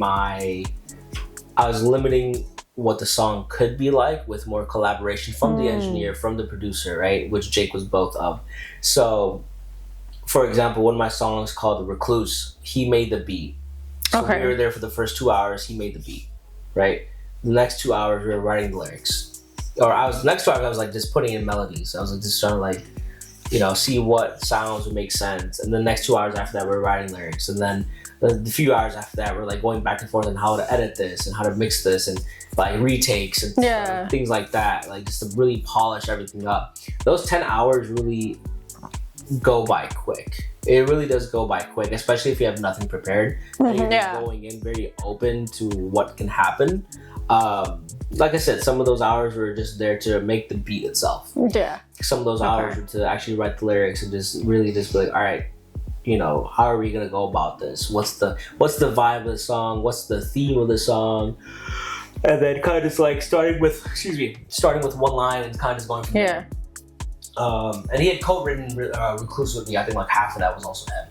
So, we're just going like, I had 2 lines, and he had 2 lines after that. Then I had 2 lines after that. He had 2 lines after that. And we're just like, all right, try this in the booth. Like, oh, that didn't work. All right, well, let's redo this. We'll try this in the booth. Like, all right, this one sounds nice. All right, cool. Oh, let's see if this sound works. Like, oh, let's see if this melody's cool. Oh, let's see if this ad-lib is dope. And then you make the song what it is, and it sounds like, in my eyes, like a masterpiece. Like, oh, this is exactly how I wanted it. And had you sent me the beat and I was at home and I was just writing lyrics and then doing things my own way, and then coming into the studio and not even allowing you to give me input because I was already setting how this sounds, then maybe, it definitely would not have sounded the way it did. So yeah, that's why it could take 10 hours. And like I said, I'm a very meticulous person. I think every song I've done after that has been like a 4-hour session and then a 6-hour session after that, or vice versa. Because now, like I said, I like to be very collaborative with the engineer that I'm working with and with the producer I'm working with, just so I can, lay the foundation and then kind of just go up from there. I think input is very crucial to a good song. A lot of hits have 10 songwriters, have 3-4 producers, and like it's a group effort. And I'm just working with one engineer who's also a producer, or maybe one engineer and then a producer who made the beat, but then I'm not really working with that producer, I'm working with the engineer how to really make the song what it is. Or I had Starry Nights, for example. I had worked with Fidel. He was the songwriter for a good amount of that song, and then Jake had made the beat, and then I had gotten a guitarist, and he did some vocal, like some ad-libs on there too, and then I put some harmonies up, and then I got then I was just the vocalist, and I was just the one reciting the lyrics and putting my own flair into it and stuff like that. So it's just it's it's a group effort in that regard too. Okay. Yeah, it takes a lot of time to really perfect it. Yeah, when you break it down like that, it makes sense. Yeah, now, those 10 hours. Tracks, on the rap tracks though, that's easy. I can just do that shit in like 2 hours. Like I rap for 30 minutes. That's it. I have my takes for 30 minutes. Have 2-3 takes. We're good. Then like an hour and a half for them to mix and master it, and then it's done. It's a lot more simple. But when it's more melodic, when it's more intentional with like, oh, I want this cadence, I want this. Oh, I want 4 different. I want the lows, I want the highs, I want the mids, low mid, the high mid. I need to switch octaves and like, oh, I need to take a break because I vocal fry now, and it takes a lot more time. It's a lot more time, So then now we're gonna break down specific tracks. Blue Jay. Oh yeah. That was from 2020. I think that might have been your first track that I could find. I don't know if it was your first track. So I've deleted, or not deleted all of them, but all the songs before Noor are either like unlisted on YouTube, or they're privated. Which is why I can't find them. If you dig deep enough, you'll find my EP through my NSP days. You'll find my EP from 2017. You will find it. I have it on my Spotify, so you'll find it. It's there. It's under my NSP page, so good luck. Oh, okay. Good luck finding that. 2017, it's called Mine. There you go. You'll be able to there you go. If you guys really are big fans. It has 1 monthly listener. That's probably me. So, when I listen to those tracks. But yeah, so Blue Jay was a great experience. Yeah, I guess that was really my first time practicing my vocality in a sense, but it wasn't with the foundational vocal lessons. A lot of people begged me to play that song on my shows. Oh, okay. They love that, or they listen on my discography and they're like, "Oh, I love Blue Jay." I'm like, "Damn, that's just 6 years." It's ago. a beautiful song. Thank you. Yeah. It took me months to make that song. Like 2 or 3 months. The process of writing, or having the beat made, writing it, recording it, going back, getting it remade, going back, and then re-recording some parts, or then getting it mixed and mastered. I worked with the producer and engineer Drew, and I had my branding manager Roger at that time. And so, all of us were in a collaborative effort together, and I had, other vocalists who was helping me with the back, with the backtracks, yeah. And so it was a really good experience, that end of going out of my comfort zone and being able to show the world that I have a different side of me than just straight rap and hip hop. Yeah. Yeah. Then you have like a music video for it, kind of. Yeah, it's like a cartoon, Yeah. like sunflower field vibes. Yeah, I think we got to Wisconsin for the sunflower fields. Had some drone shots. I was wondering where you found a sunflower field. Yeah, it was really cool. I really love that sunflower field. Yeah, it was like a cartoon effect. We kind of did that last minute. Not sure how I felt about it, but I think the music video was pretty much rushed in a sense. Oh no. Yeah, it was pretty rushed, because some of the people I was working with just didn't really want to listen to what my input was. Oh. Yeah, so it was kind of just like, I was like, I'll take this music video, and then we'll get someone on Fiverr to do the edit. And then that was my branding manager's idea. Like, we'll get someone on Fiverr to do it. I'm like, fuck it. Let's just dish it out. Let's just dish it out. I mean, I put a lot of work into the actual process of, like I said, I got a drone person. Yeah. I had gotten a 2-3 person crew. I had gotten some extras, and there was this whole other idea that I had that unfortunately could not get accomplished. Mm-hmm. But with all the effort that was made, it was still a good video nonetheless. Yeah, no, it still turned out good, even with all the extra stuff. Yeah, it's definitely always a work in progress. To find people that you mesh with, and to find people that are willing to see your vision through. I think that's a really big thing. That's hard. Yeah, you have to take the ego out of this equation. And what I've done now is hey, look, I make it very clear, hey, I'm going to be co-director of this. Okay. This is where my role is going to be, and I have a vision already set. I would like for you to collaborate on that vision, but at the same time, see my vision through, because I'm seeing things that you may not be able to see, and vice versa. So if you're not willing to see my vision through, because in your head it's like, oh, well, I'm the director, blah, blah, blah. I'm like, well, go fuck yourself. Yeah. It's like, I don't want to work with people like that. I want to work with people who I've collaborated with like Popstar, for example. Oh, Popstar so good. Thank you. So good. Popstar was so much better because the videographer, Chris Loggins, I was working with, he understood the role of like, oh, this is my co-director. We're going to work on this together. I was with him in the editing process. Yeah. And during the production of it, I'm like, all right, bro, I want you to at the end of this scene, I want you to move your camera this way. Why? Because when you go to the next scene with Marco Stats, you're going to put the camera this way. It'll transition perfectly. Or I'm going to jump up here. I'm going to jump down over here. So I want you to do this. And then at another field, I'm going to jump up and you're going to do this. And then we're going to have it jump up and then cuts to that. Yeah. It'll be flawless. And it was. Yeah. No, Popstar is so good. You had dancers, choreography, the rain. Shout out Shakti Queen Beats. They're great. They're very, very cost effective. They really put a lot of time. Oh, really? Choreographer Rhea, who put up the entire choreography. I wish I could do my dancing more justice for that too. It was very short timeline on practicing everything. So getting 5 to 7 dancers to really, and all of them are great. Shout out all the dancers. Having the coordination and the timing and everything like that. Doing multiple takes. I think that particular day we were there for had to be 3 to 5 hours, I believe. So doing the same dance. It's a 3-minute song. Yeah.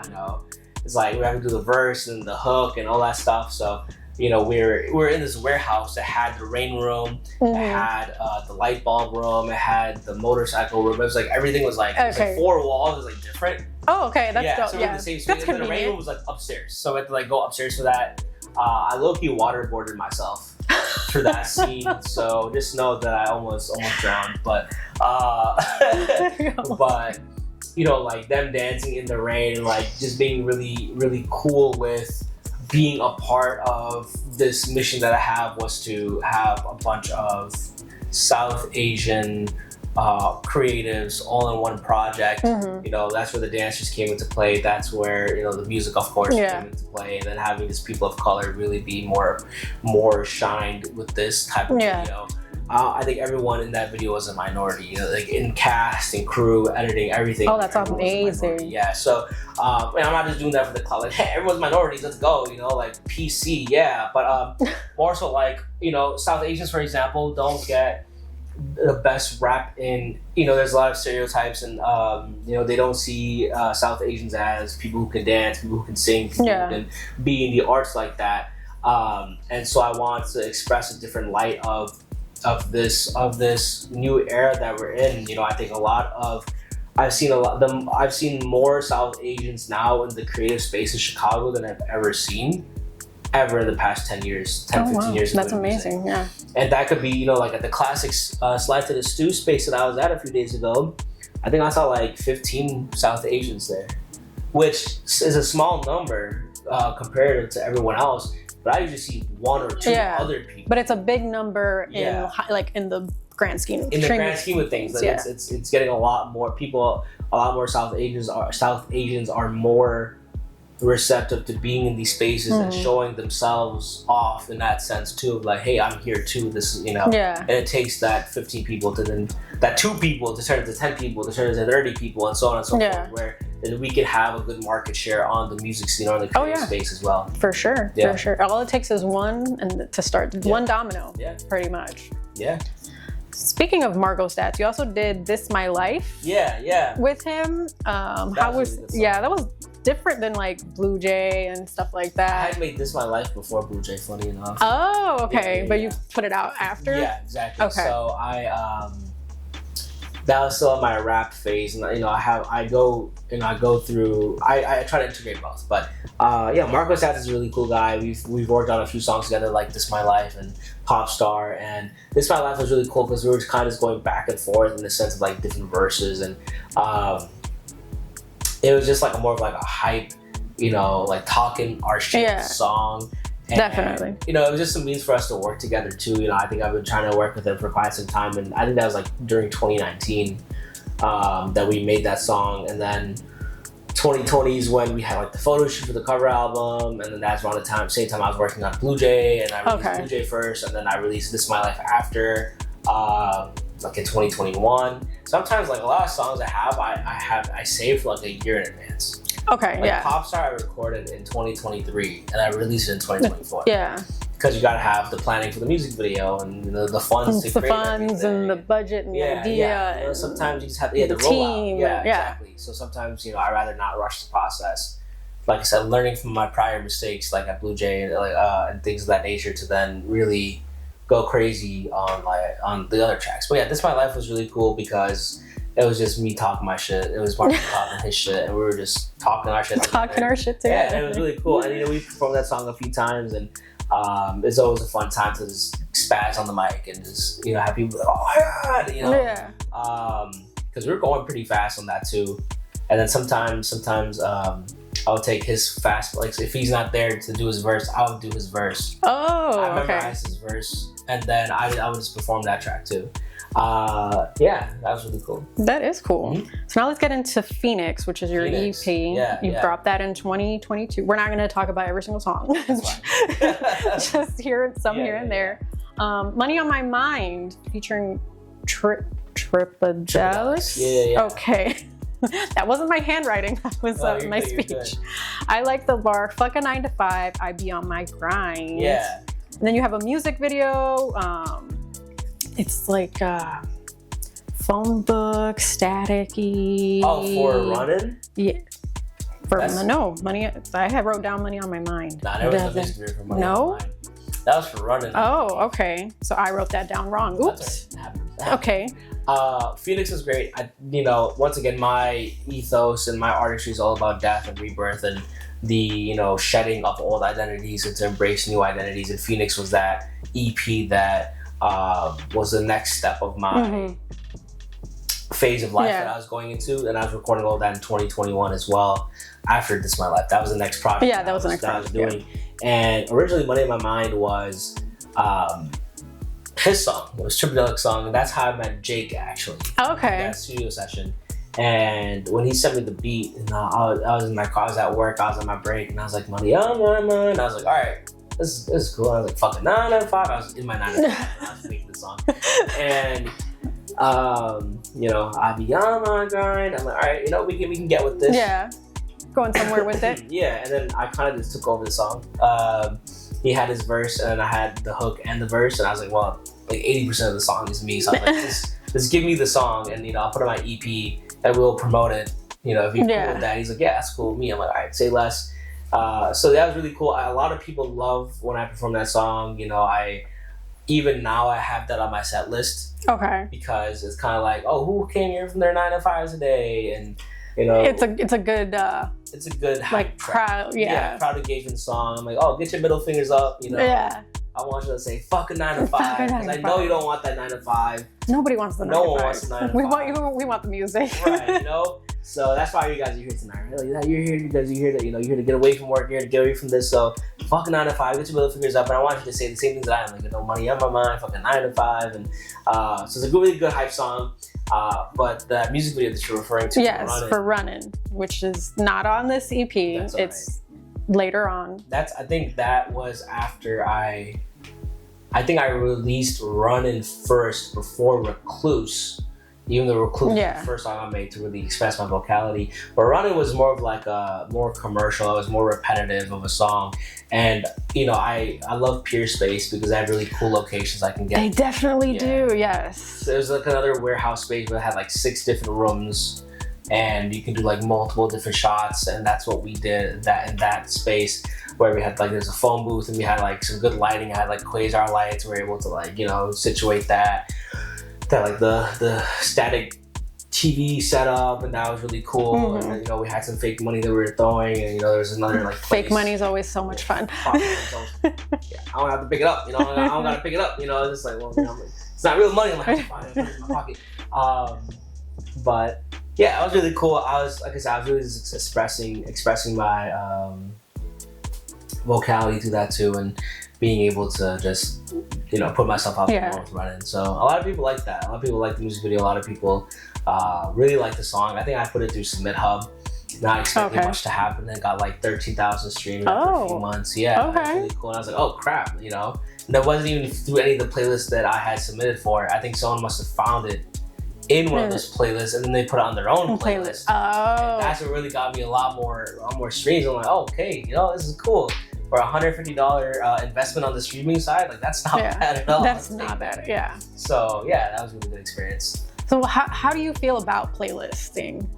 I mean, in the sense of those community playlists like Submit Hub, where like let's say you pay $100 for like 150 credits, and then you can like every playlister maybe charges 3 to 5 credits for a submission. And you see like their stats of like what their viewership is, what their streams are, and all that stuff. I don't think there's much harm to it in that sense, as long as it's not the main goal. Okay. A lot of people get caught up with the streams and stuff, but then if you don't have the branding behind it, then it kind of it's very short term, which is what I've also made my lessons with in that regard. Because in my head, I'm like, oh, the more streams, the better, and so I would put a lot of my budget into streams in the beginning, and I'm like, well, it's not really giving me any retention of fans because there's no really real branding behind it. I found more success with diversifying. Like if I put a lot of money into a music video and marketing of that music video, through like activations or YouTube ads as well, meta campaigns, and then I have some money for the streams as well.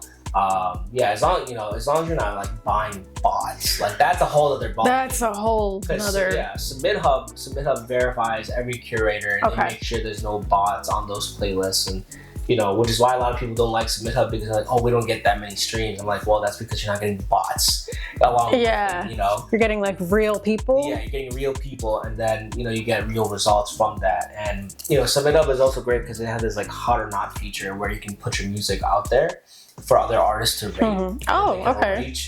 They can rate you based on these different types of vibes. That you can like also curate on what vibes you're looking for. They can rate it 1 through 100, and then you can really gauge your song before you even put it to like submitting it for playlists. But I really enjoy it. If you put like a few $100 into that, among like having money towards the music video and the campaign and all that all together, it all really encompasses the whole rollout. Like Popstar, for example, I dished out like $10,000 for that, $10,000 for that one song. And I'm not saying that number just to be like, haha, after I can do it. That's still a drop in the bucket, because a regular an artist signed to a major label, their first release is the major labels put like $500,000, and like most like a lot of that, like they put like $100K towards the music video. Popstar, I think like I had recorded that like 12 hours, so like a good like maybe like 1,500 or 2,000 that went to the production, like paying for the beat itself, paying for the studio time, the radio version, the show version, getting that, then paying like another few thousand for the music video, right? You had the dancers, you had the videographer, you had the Pure Space location, all that adds up, right? Paying for rentals, paying for the clothing, for the sets and all that stuff, everything, right?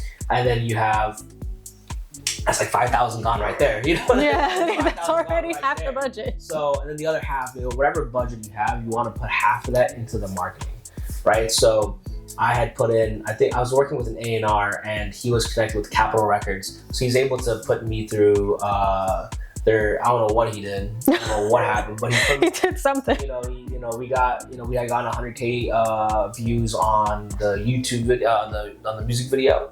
A good amount of that, most of that was from whatever they did with Capitol Records. Like they had plugged it in through like some kind of SEO campaign, search engine optimization campaign. Like they did what they needed to do, and then I also put some money into YouTube ads as well, and like maybe like a few $100, and then that got like maybe like 20-30,000, and the other 70,000 came from them. I'm like, I'll take it.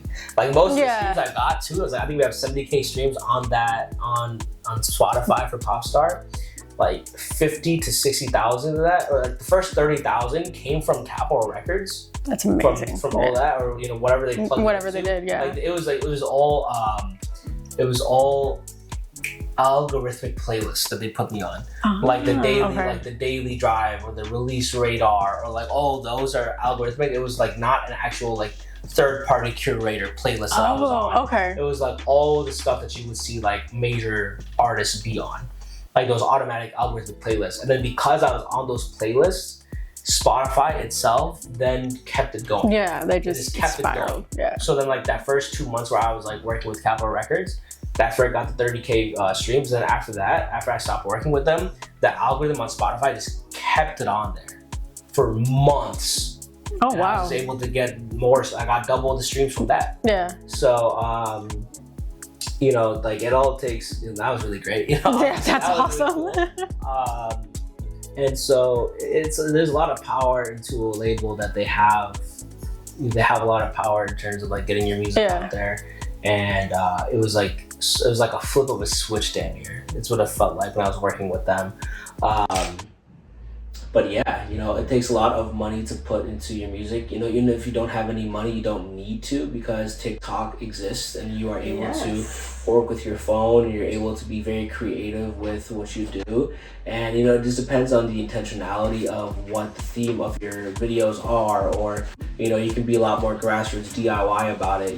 You don't have to have, there's a lot of people in the community that will do things for free, that as long as you're there to credit each other and to build each other up, then you don't really have to pay for much. But there, a lot of there are a lot of paywalls in that regard too. There are a lot of, you're not gonna have people like do music videos for free, or not gonna, unless it's your friend who has a camera who just started who just started doing this stuff. Right. Stuff like that. So in that regard, I think it's a big plus for you to build that community and get more engagement through the people that you work with, and just build that together.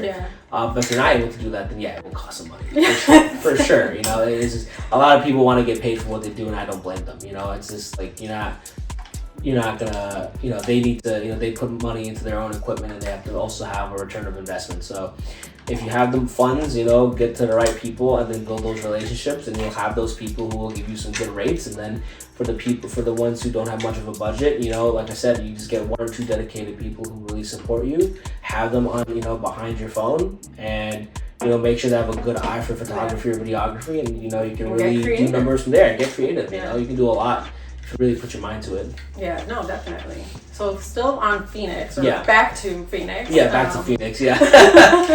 We had some good conversation there. I know. Talk about Conquest. Overthrown. Yeah. Like a double. Because there's like, after 2 minutes, it's like the beat switches. Yeah. So was it intentionally meant to be like one song, or like did you initially intend for it to be 2 songs and then made it one, or how? It was intentionally supposed to be 1 song. Okay. It's always been 1 song, and I think I had that beat since like 2019. I had that beat since 2019 or even before that. And I originally wanted to work with, I was working with Boathouse on that beat, Aiden. And I originally wanted Johnny Jones on that beat, but it just took, it just didn't work out, just communicating back and forth. Yeah. So I was like, I'm gonna use this beat for this EP, right? And I'm gonna have Morgan on it, and then she was in the chorus. That song was really cool because I started out really slow. I started with like the first part of the beat, and I was working with Jamie as the engineer, who is Morgan's partner. Okay. And we're all literally just working together on how this song wanted to sound like, and I was just like writing stuff down. I was like, oh, this sounds cool. All right, let me try recording this and recording that. And then at the second part, I was like, all right, I want to spaz the fuck out on this mic and like really go crazy. Yeah, because it's like a complete switch. Yeah. It's kind of like really combining both sides of my music into one, and that was like almost in the infancy of doing so. Because I was also recording that in like 2021. Yeah. that was during the time that I was having my vocal because it lessons. came out 2022. Yeah, exactly. Yeah, it came out March 2022. Conquest Overthrown. Like I said, I was sitting on that beat for quite some time, and I really just wanted to get it over with and just like make my statement. And I wanted to have something that transitioned to the next song after that, which was Long Live the King. Yes. Yeah. Which that was the next track that I was gonna ask you about, because it's with Sasha Go Hard. Yeah, it is. Yeah. So tell me about that collab. Tell me about the song. Yeah, I mean, like, I paid for a verse. That's it. I paid for a verse. She was on her Twitter like, oh, I'm charging this much for a verse. I'm like, sure, let me hit her up, and here's the beat. And she really liked the beat, and she even made like a story on her Instagram about it. Okay. I wish she had tagged me. But, that would have been nice. I wish she had tagged me, but like, she was like she was really cool with the song, and I had recorded that at Soundscape Studios with Michael, who's the owner of that studio, and I really liked that song. It was a good transition from Conquest Overthrown to Long Live the King. I wanted to have like a more regal sound in this, and just practice my rap skills in a sense. And I wanted to have Sasha on there as well because she has her own flair. I like for sure. rhythm and flow, and I was like, oh, she's a really good artist, and it'd be cool to have the collaboration. So she sent me the WAV file of her, of her verse, and I just built it around that, and we just went from there. Nice. Yeah. Okay. Yeah. Sometimes it works out to pay for a verse every once in a while. Sometimes. I wish she promoted it. She said she would. She lied. Get a contract. Yes, next time get a contract. Yeah. But it wasn't that crazy of an investment, so I wasn't too mad about it. But I think that has like the lowest streams out of the entire EP, which is the funniest thing. That is hilarious. It's the funniest thing. I'm like, this is the last song of the EP, but it's like to this day has like a few hundred streams, and I have like others, like I think Who I Am has like 25,000 streams or something. Okay. Yeah. Yeah, so it's very big difference. Very big difference. Huge difference. Yeah. Right. I feel like there's thoughts on this. We could go down a spiral on that one, but we won't. Let's talk to me about Light Work, which is oh my gosh. So it has like 3 different meanings, right? Yeah. So tell me all the meanings. So one has to do with my name, right? Yeah. Light. So I'm working on this fucking song, Light Work, boom, right? The other is, I'm considered a light worker, right? In the esoteric sense. Oh, okay, yeah. I'm a light worker. That's why I use my music to, whatever frequencies I put into it is, a frequency of healing or of reclaiming your power. That's what that song was for specifically. So I'm using my light work capabilities to, really put that energy into you when you listen to that song. And then it's light work. This shit's easy for me to do. It's light work. Like, me spazzing on this, rapping for 4.5 minutes straight. Like that's like nothing. Yeah. I got my inhaler ready to go. And I'm chilling. I got my inhaler ready to go. And that song was that was the only song in the past 5-6 years that I've used a YouTube beat for. Oh. Because it was a 5 Fingers of Death beat. And I was really pissed off that night. Whatever night I was searching up these YouTube beats, and I just wanted to freestyle, and I was like, oh, you freestyle off of 5 Fingers of Death beat, and I saw this one, and I think the first minute and a half I was freestyling and shit. I was like, wait, let me write this shit down. I was like, let me write this shit down, and then after that I kept writing throughout damn near the whole part of that 5 Fingers of Death beat, and I was like, oh well, I have a song basically, so I'm gonna record it. Yeah. And I think we took the beginning part off. It's 5.5 minutes total, so we made it to the song. It took off the first part. There's a transition, the first beat of the boom, boom, boom, boom, boom. I was it was through a transition from another song before that, or another beat before that. So I just took that and kind of went from there. It was really cool. Like I said, I was really pissed off that night because that's when I had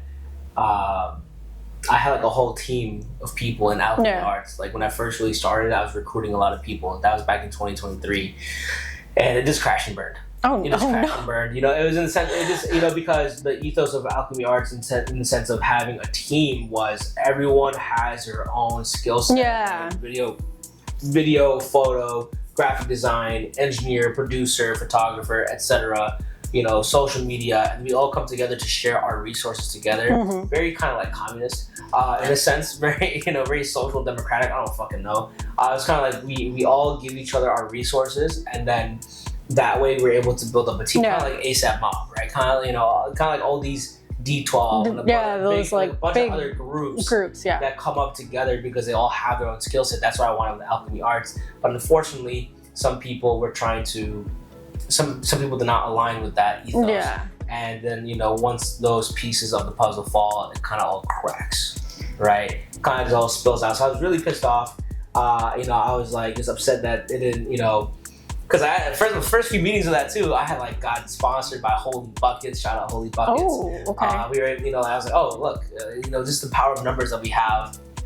We're able to get sponsored by this, and then we got free food that night as the refreshments of the course of the meeting and stuff like that. So I was like, this is what I can provide. I can provide this, that, and the other, and everyone was with it. And unfortunately, like I said, some people didn't align with it, crash and burn in that sense, and I was just really upset.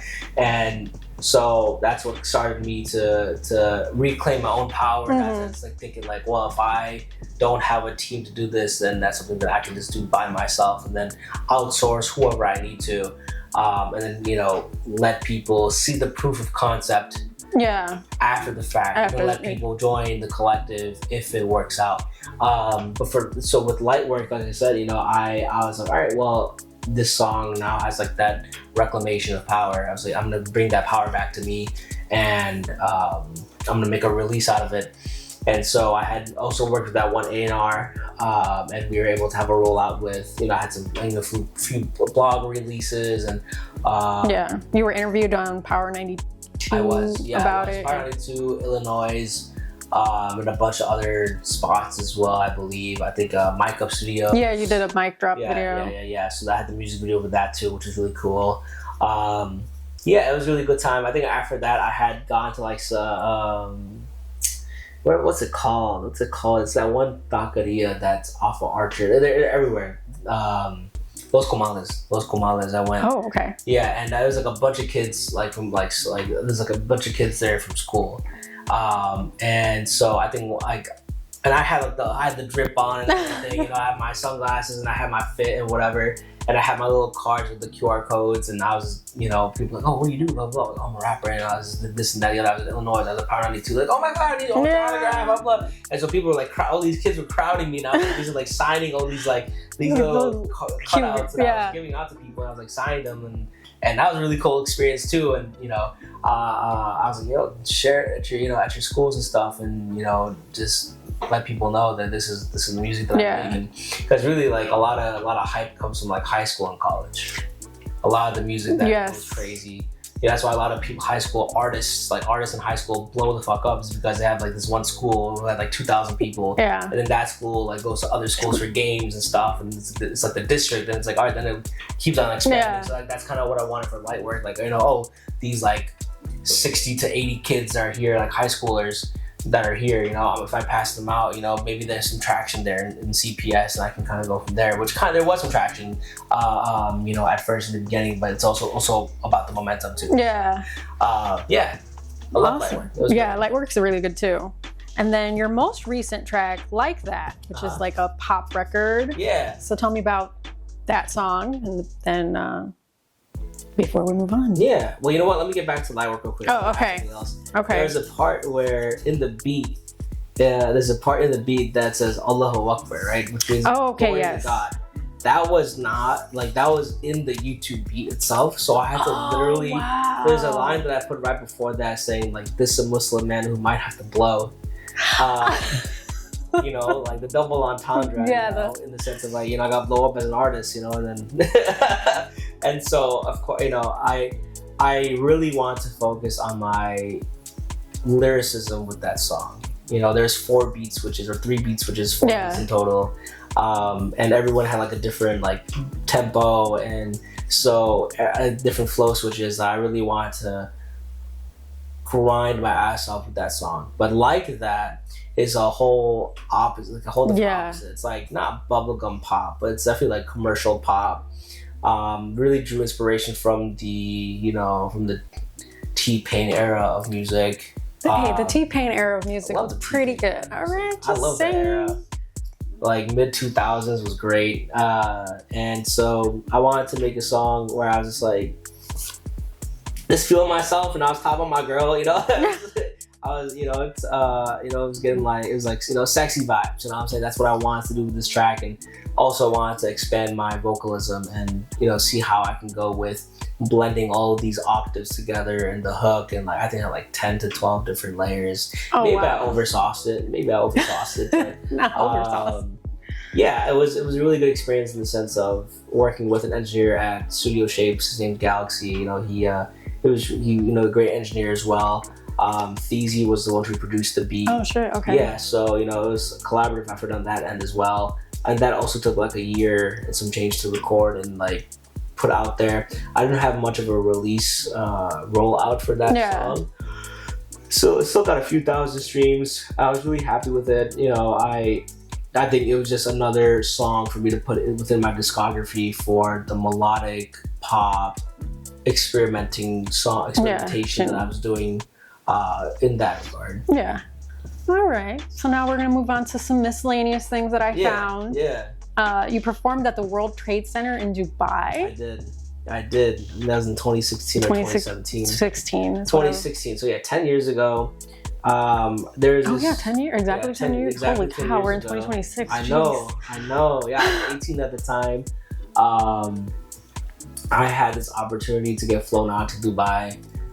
They had gotten my accommodations, they paid for my food, they paid for the flight, everything, and it was for this thing called Jubilee Games, which is part of my sect of Islam. I'm a Ismaili Muslim, and they were looking for artists to perform, and there's not that many Ismaili artists, and so one of the people from like the National Council or something like that had reached out to me saying like, hey, would you be interested? They're like, you know, this is what we can do for you. I'm like, sounds good to me. Are you kidding? Yeah. Yeah, of course. Let's go. Perform in Dubai. You're gonna pay for the flight and the food and the accommodations. Yeah. No shit. No shit. Of course, I'm there. So I was there for like 10 days. It was like a 10-minute performance. It was like wow. They did all of that for 10 minutes? Yeah. Shit. Yeah. So that was really cool. I was like, I was really there. It was just basically a paid for vacation at that point. Yeah, It was literally. really dope. And then, I met a lot of people from around the world, and that was the first time I actually left the country on my own. And, it kind of felt like I made it at that point because, you're like an international musician at that point. Yeah. At that point, I could literally put on my resume, international artist, right? So I invited my friend over to make a documentary for it too, and we made a documentary. It's unlisted, so unfortunately, and we're just like exploring all the parts of Dubai, like we went on this like desert safari tour. We're like dune bashing and like the sand dunes. And, at the end of the night, there's like a buffet that had hookah and like a belly dancer, fire. You know what I'm talking about, yeah. And we went to like the gold souk or like the gold markets and like saw all that, and we saw motherfuckers selling fake Rolexes outside. And we were just exploring everything there. Went to the Burj Khalifa and. Everything was phenomenal. I saw like Jubilee Games was kind of like the Olympics but for Smileys. So there's like people from like 30 to 40 different countries, and it was a sports event primarily, and then you had supporting artist acts for like the art side. Oh, okay, yeah. So then, I was there to see like a lot of the games that were happening there, like the basketball tournaments and like the cricket tournaments and volleyball, whatever they had, and inside the Trade Center. And then I was just exploring, what was going on. It was a really big thing that they were doing. So it was really amazing. That's an amazing experience, especially so young. Yeah. And like it was great. Such like in the beginning of your career too. It was That's amazing. awesome. I was like, I'm gonna go up from here. But there's been highs and lows, but yeah. that was definitely a highlight for sure. Oh, for sure. Then you also performed Cat's Hostel nightclub in Madrid. Yeah. Spain, and that was in 2023. Yes. So I had like an 18-hour layover in Spain after Morocco, and it was at like 10 p.m., which is amazing because Spain is active at like the middle of the night. So I had made a friend in Morocco. She was from the UK, and funny enough, she had she was going to Spain, Madrid right after that. Oh, okay. And she had a hostel that she was staying at, which was the Cat's Hostel. And so I was like, hey, I ain't got shit to do, So like, can I hang? Is it cool? Can I hang? And she's like, yeah, we're gonna go on a bar crawl. I'm like, sounds lit. That sounds so great. Yeah. I'll love to spend the rest of my vacation just drunk. Yeah, in Europe, so that's cool. And so the first hostel, they had an underground venue, like in the basement. It was like an underground, it's like almost like a bomb shelter is what it looked like. And oh, wow. It was a pretty small space, like it was like very near, it was kind of like Cafe Mustache almost, but underground. And everyone spoke Spanish because we're in Spain. And so I know a little bit of Spanish, por ejemplo, aprendí español por 4 años en mi escuela, pero necesito para más, You did pretty good though. That was pretty good. Thank you. I appreciate it, I like to speak in Spanish when I go to taquerias and stuff like that, or, if any chance I can get for conversational Spanish. So when I went there, I was like talking to the DJ, and I was like, I was like, soy un rapero. Soy un rapero, yo quiero cantar contigo. So sing a song here, Close enough, right? I was like, I only need 5 minutes. I can email you this track. And I had sent Who I Am from the Phoenix EP. And so they're like, yeah, let's do it. And there's a rap duo that was like the main act there. Oh, so it kind of fits the vibe? Yeah, it fit the vibe. It fit the vibe 100%. They're like, oh, we got an American here, like an American hip hop artist. All right, let's do it. Yeah. So I performed that one song, and I got the crowd really crazy. I'm really about the crowd engagement and stuff. So it's very spur of the moment that I've been able to perform there, like that one song. But I utilized, I had someone record it. I had a lot of people. I had like 30 follows after that because there's like 50 to like 100 people there. Okay, yeah. It was pretty packed, and I was like just introducing myself to like a lot of people are also from LA. Funny enough. Oh, that's funny. Yeah. So then, oh yeah, we're from LA. There's like a whole big group. I'm like, damn. All right, cool. So y'all speak English. Okay. That makes me feel better. And then there was a lot of people from Spain. A lot of people can't. Like this bar crawl was also like very like international in a sense. Like a lot of people from all parts of the place go. Apparently, it was like some kind of like annual thing that happened. So after that, we went to like a bunch of other bars and just got shit faced. So it was cool. Oh, that works too. Went to like a McDonald's after that. Then I went back to the airport and got on my flight. That's a great way to spend a layover. Yeah, you make the most out of it if you really try, honestly. Oh, for sure. So that was a really cool experience. I just put, all right, performed in Madrid. Check. Yeah. And then you met Big Sean in 2017. Another random. I met Big Sean in 2017 fun for fact. his. Yeah. Oh, that's an amazing story. I actually want to tell because I really wanted to meet him.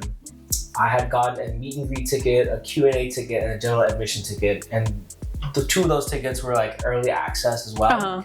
The Q&A ticket was canceled. The Q&A was canceled, so I still had the meet and greet. And there was this, and I was like 19 at the time, I believe. But there was this one package called the Champagne Party Package. It was $500. You got to. Sounds like an experience. So I'll tell you what's part of that experience. You get champagne with Big Sean. You get to hang out with him in the green room with like a select amount of people because who else is going to spend $500? Yeah. You get a bomber jacket, a hat. You get front row. All these cool things, and you can get a little toast with Big Sean as well. And so I was like, I would really love, one, to be 21 and two, to be able to afford this. I was still a broke college student. It was like my student loan refund to buy the Q&A ticket or whatever. I would like max out my student loan so I can use that to live. Yeah. To live. I was still working and stuff, but it still wasn't enough. It's never in college. It's never enough. It's never enough. So I was like, I still had some extra for my tax refund and all that stuff too. So everything together, I was like, let me buy this meet and greet ticket and all that stuff, and we'll hope for the best. I'll get to meet him nonetheless with the meet and greet. I'll give him my CD, my business card, whatever. And the moment I got there at the early access, I got my 2 wristbands, the GA, the general admission, and then the meet and greet. And then as I was walking to the venue, the security guard stopped me. He's like, "Hey." I'm like, what I just do? What happened? What did I do? What I do is, "Oh, come here. You forgot something." I'm like, "I forgot something. I'm pretty sure I have everything." Yeah. And he put down another wristband on me. And when I looked at this wristband, it had the champagne logo on it. And I was just like, am I really about to... I got the shit for free. I was like, I ran into the venue before they realized what they did. Hell yeah. So I'm not giving this shit up. So I'm like, I think I just got the champagne party package. And then I got it and I checked in. They're like, all right, so we got you for the meet and greet and the champagne party package. I'm like, yeah. Yeah, totally. So I was like, oh shit, not only am I gonna meet Big Sean, but I'm gonna be chilling with him. And so I meet him at the meet and greet, and I act like I know his ass, hey, what's up, man? Happy birthday. It was just his birthday a few days before that or some shit like that. I was like, happy belated birthday, blah, blah, blah. And at the time, there was also a producer that I came through to Columbia that was Big Sean's producer who made Ass. Who produced that song. His name's Cosign. And I was just like, oh yeah, how's Cosign doing? He looked at me like, how the fuck do you know Cosign? Yeah, I was name dropping his ass, bro. I was just like, fuck it, I was just saying what's up. Fuck it, fake it till you make it, type shit. And I was like, oh yeah, it's Janae's birthday a few weeks ago too, right? Happy birthday to her. And he was really nice about it. Yeah. And then I met, then we were all at the green room and stuff, and we toasted, and I had the champagne bottles with my 19-year-old ass. Did not know, didn't check your ID. I was just like, oops. I had to check. No one asked me my age. It's not on me. I'm like, that's on them. It's fine. But there's some other people who were there rapping for him and stuff, who had paid $500 just to rap for him. And I was like, fuck it, I should do that too. And I did for 30 seconds. And then that's when the security guard was like, oh, he's got to go. And I stopped myself. And I think that was the biggest regret that I had. Because I could have kept going, and it was right when it was the best part. And I just stopped myself because I was like, oh, I don't want to impede on this. Yeah. And so it was one of the biggest regrets that I had. I was like, oh, I could have, gone a little bit more. Maybe that would have gotten me in with Big Sean, and because he, other than Eminem, he was a big artist that I really loved his music with, and it was the I Decided tour. That was my favorite album. That is still one of my favorite albums that he's released. So that, and then the new one that he made, Better Me Than You. Excuse me, that was released in 2024. And so, I always thought about that. And then his book came out. He was making a book called Go Higher, and he had 3 book signings: one in New York, one in LA, one in Detroit. His first one was supposed to be in New York, but then the wildfires in LA happened. Yeah.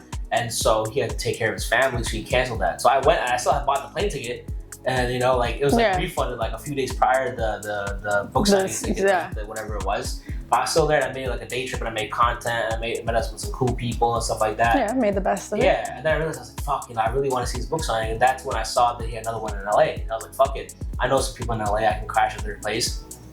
I can, I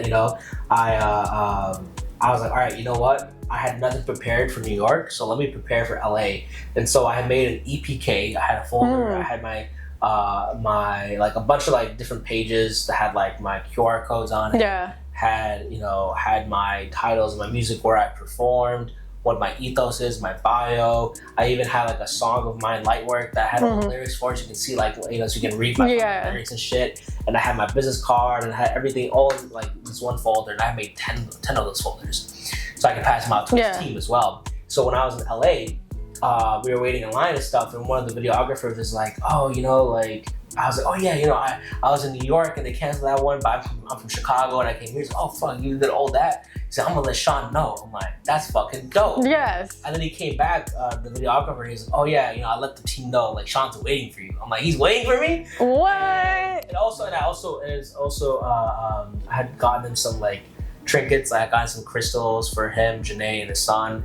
That's nice. Yeah, I think I was like a moonstone and like a opalite and some like a green onyx or something like that. I got for them, and then I also got like he loves Hunter x Hunter, so I had this pin, this like glass stained pin that was like one of like 20 from like this local artist, and I only had one of that, but I wanted to give that to him. I think it was Nezuko. Oh, okay. Yeah, it was that character. It's glow in the dark too. It's like a really big pen. So I gave him that too. And then so when I saw, when the videographer came back when I was closer to the line, he's like, oh yeah, they're waiting for you. I was like, yo, this is a book signing. It's kind of like in and out. Like, will I have time to talk to him? Yeah. And he's like, yeah, we'll make sure you have time. I'm like, I have all the time in the world to talk to him? He's like, yes. I'm like, I'm holding you to it. Yeah. Holding you to it. Careful what you say. Taking my time then. And then so I saw him and I like dapped him up and I was like, hey, like my name is Noor, it means divine light, and I've been through a lot of darkness to get to that point, to get to this journey of shining my light. That's when his body language changed. He turned towards me a lot more. He was like really intentional. And then that's when I gave him all these trinkets. I was like, hey, here's my EPK, and I was giving the EPK to like all the team members there, and they were pretty annoyed at that point because I was there for like 5 minutes. Yeah. And I was like, hey, I was like, my biggest regret was when I saw you at the I Decided tour, and this is what happened, and the security told me that, I couldn't stop I had to stop rapping, like, I'm not gonna let that happen this time around. And it was to the point where all his team members were like, hey, guy, you have to go. And Sean was like, no, I want him to stay. I want him to keep talking to me. And that's awesome. Yeah, so, and so he gave me like a big hug after that. Like, I tried to let go, and he was like, just bear hugging me. I was like, he really meant it. I was like, wow, I really made an impact right now. Not with him, but just like this whole situation. So I was like, hope to God he looks okay. And the next signing he had was like a week or two after. That was in New York again because he rescheduled that one.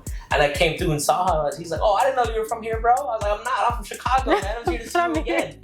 And so he was just like, oh yeah, your EPK is on my desk at home right now. I'm like, oh shit. He's like, yeah, my manager's over there. He's gonna listen to your EPK too. I'm like, oh shit. And so at that point, I was also doing interviews of fans of Big Sean in LA, in New York, and all that stuff. And I was tagging him, and he even reposted one of my reels onto his story. Oh shit. And he was liking a bunch of my posts and stuff, and it was really cool. I was like, oh shit, like he's on my profile, he's on my feed watching this. And so when I went to the one in Detroit, I think it was like a day after his birthday last year. He's like, bro, I love the dedication. I'm like, thank you. He's like, you saw the stuff I was reposting? I was like, of course I saw that, bro. I was like, of course I saw you repost that. Wow, and like, as if he was like asking me for validation. I'm like, what do you mean? Yeah, of course I saw that. And I saw his parents, and I met his older brother and stuff like that. And I was introducing myself, and I had got him a birthday card because anytime I type in Big Sean, most of the time, sometimes I put a U instead of the I, so it's Bug Sean. Oh, okay. Sometimes, right? So I made a card. I was like, have you ever? And I read it to him. I was like, yeah. Have you ever typed in? Or he read it out loud. He's like, have you ever typed in Bug Sean instead of Big Sean? And he's like, all the time. He's like, all the time. And then he opens it up. It's just like not a butterfly. It's a ladybug, and it just has his head right there. And it was like that's hilarious. He was like, he had a good laugh out of it. And I was like, yeah, for your birthday, I really want to, have like an equal exchange of energy. And then I hear his dad like do all that shit. Yeah. I was like, yeah, I had a few questions I wanted to ask you at the end of this, and they're like really hard-hitting questions. I'm 99% confident that no one has asked me these type of questions. I was very intentional. Like, I had like note cards ready to go, and he was down for it. He was so down for it. He was like, yeah, go off to the side, where the security's at, and we're gonna do that at the end. I'm like, wow, all right, let's do it. And unfortunately, the security guard and the A&R was like, yeah, we can't do that, and they kicked me out basically. Oh yeah, no! Like, we can't have you here. I was like, I can wait till the end. I only need 5 minutes. And the security guard was like, oh, that's not really an appropriate thing to do. I'm like, and at that point, what am I supposed to do? I'm gonna be like, Sean, you're not letting me. Like, this is his book signing. There's fans waiting to talk to. Like, am I gonna just fucking be like, Sean, he doesn't want me to be there. What do you want me to do? Like, I'm not gonna do that. Yeah. Right? It's not appropriate for me to do that and like make it about myself. I should have. Maybe I would be like, hey, your team's telling me that. Telling me something that you told me that I could do. So what's up? I don't know. Yeah. I don't know what the right. It's just like in that moment. In that moment, so I left and I was pretty upset. And then so was the dog. I get it. I was pretty upset, and I was like, and I drove to Detroit too. It was like a long trip. I drove to that one because I flew to the other ones. I drove to Detroit. I even got a speeding ticket on my way to Detroit. Oh my god. So I was already invested, and I was like, fuck this, blah, blah, blah. And I was like, let me interview some people like how I was planning to. Yeah. Let me make the most out of it. I met some really cool people by interviewing them. I hung out with a few of them that night, and, really got myself integrated with a lot of the Detroit community and stuff like that. So that was really cool. And yeah, I'm on his radar. I hope it's been a year now since then. Yeah. So hopefully you're still on the radar. Yeah, maybe he's still watching what I do, and we'll see what comes from it. But I feel like any I know you're talking about the interaction from 2017, but when I was reading his book, like around that time, he was not in the mental capacity to even sign artists at that moment. So it was like kind of like a blessing in disguise that we didn't get a chance to really that time. Because maybe it took 8 years, right, for me to get to a place where I wanted to be in my artistry, to even notice me and stuff like that. So we'll see what comes from it in that regard too. For sure. So we've made it to the end. Yeah. Oh, okay. Someone's upset. They're upset. They want to hear more. We've made it to the end. Is there anything that I missed that you wanted to talk about that you didn't get to talk about, that you were hoping to talk about? I yapped a lot. You did yap a lot. Yeah. I think we covered a lot. Yes. That's the goal, is to cover pretty much everything, if not everything. So we've covered everything. Now it's time for your freestyle.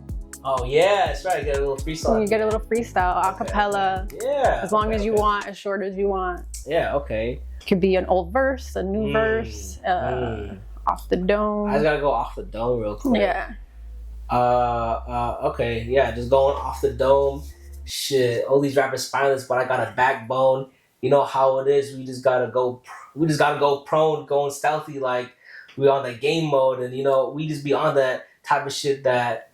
Really off that drove, but we be smoking chronic when we got these chronic illnesses going off the rip, but we be going off that shit, and shit, this shit's like some up and tick, and time is ticking, and shit's a blessing when we can just stay out here without stressing. Every single moment we have to live is really a blessing, and when it comes to the type of things that we doing, as long as you keep true to your word, then you can keep proving that everything in life has a meaning to the universe, and as long as you really with the shit, then you're gonna be going crazy in any verse, even the multiverse.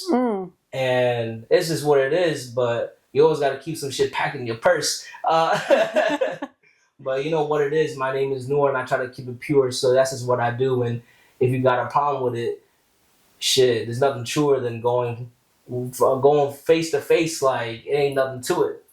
Okay, you did something. I did something.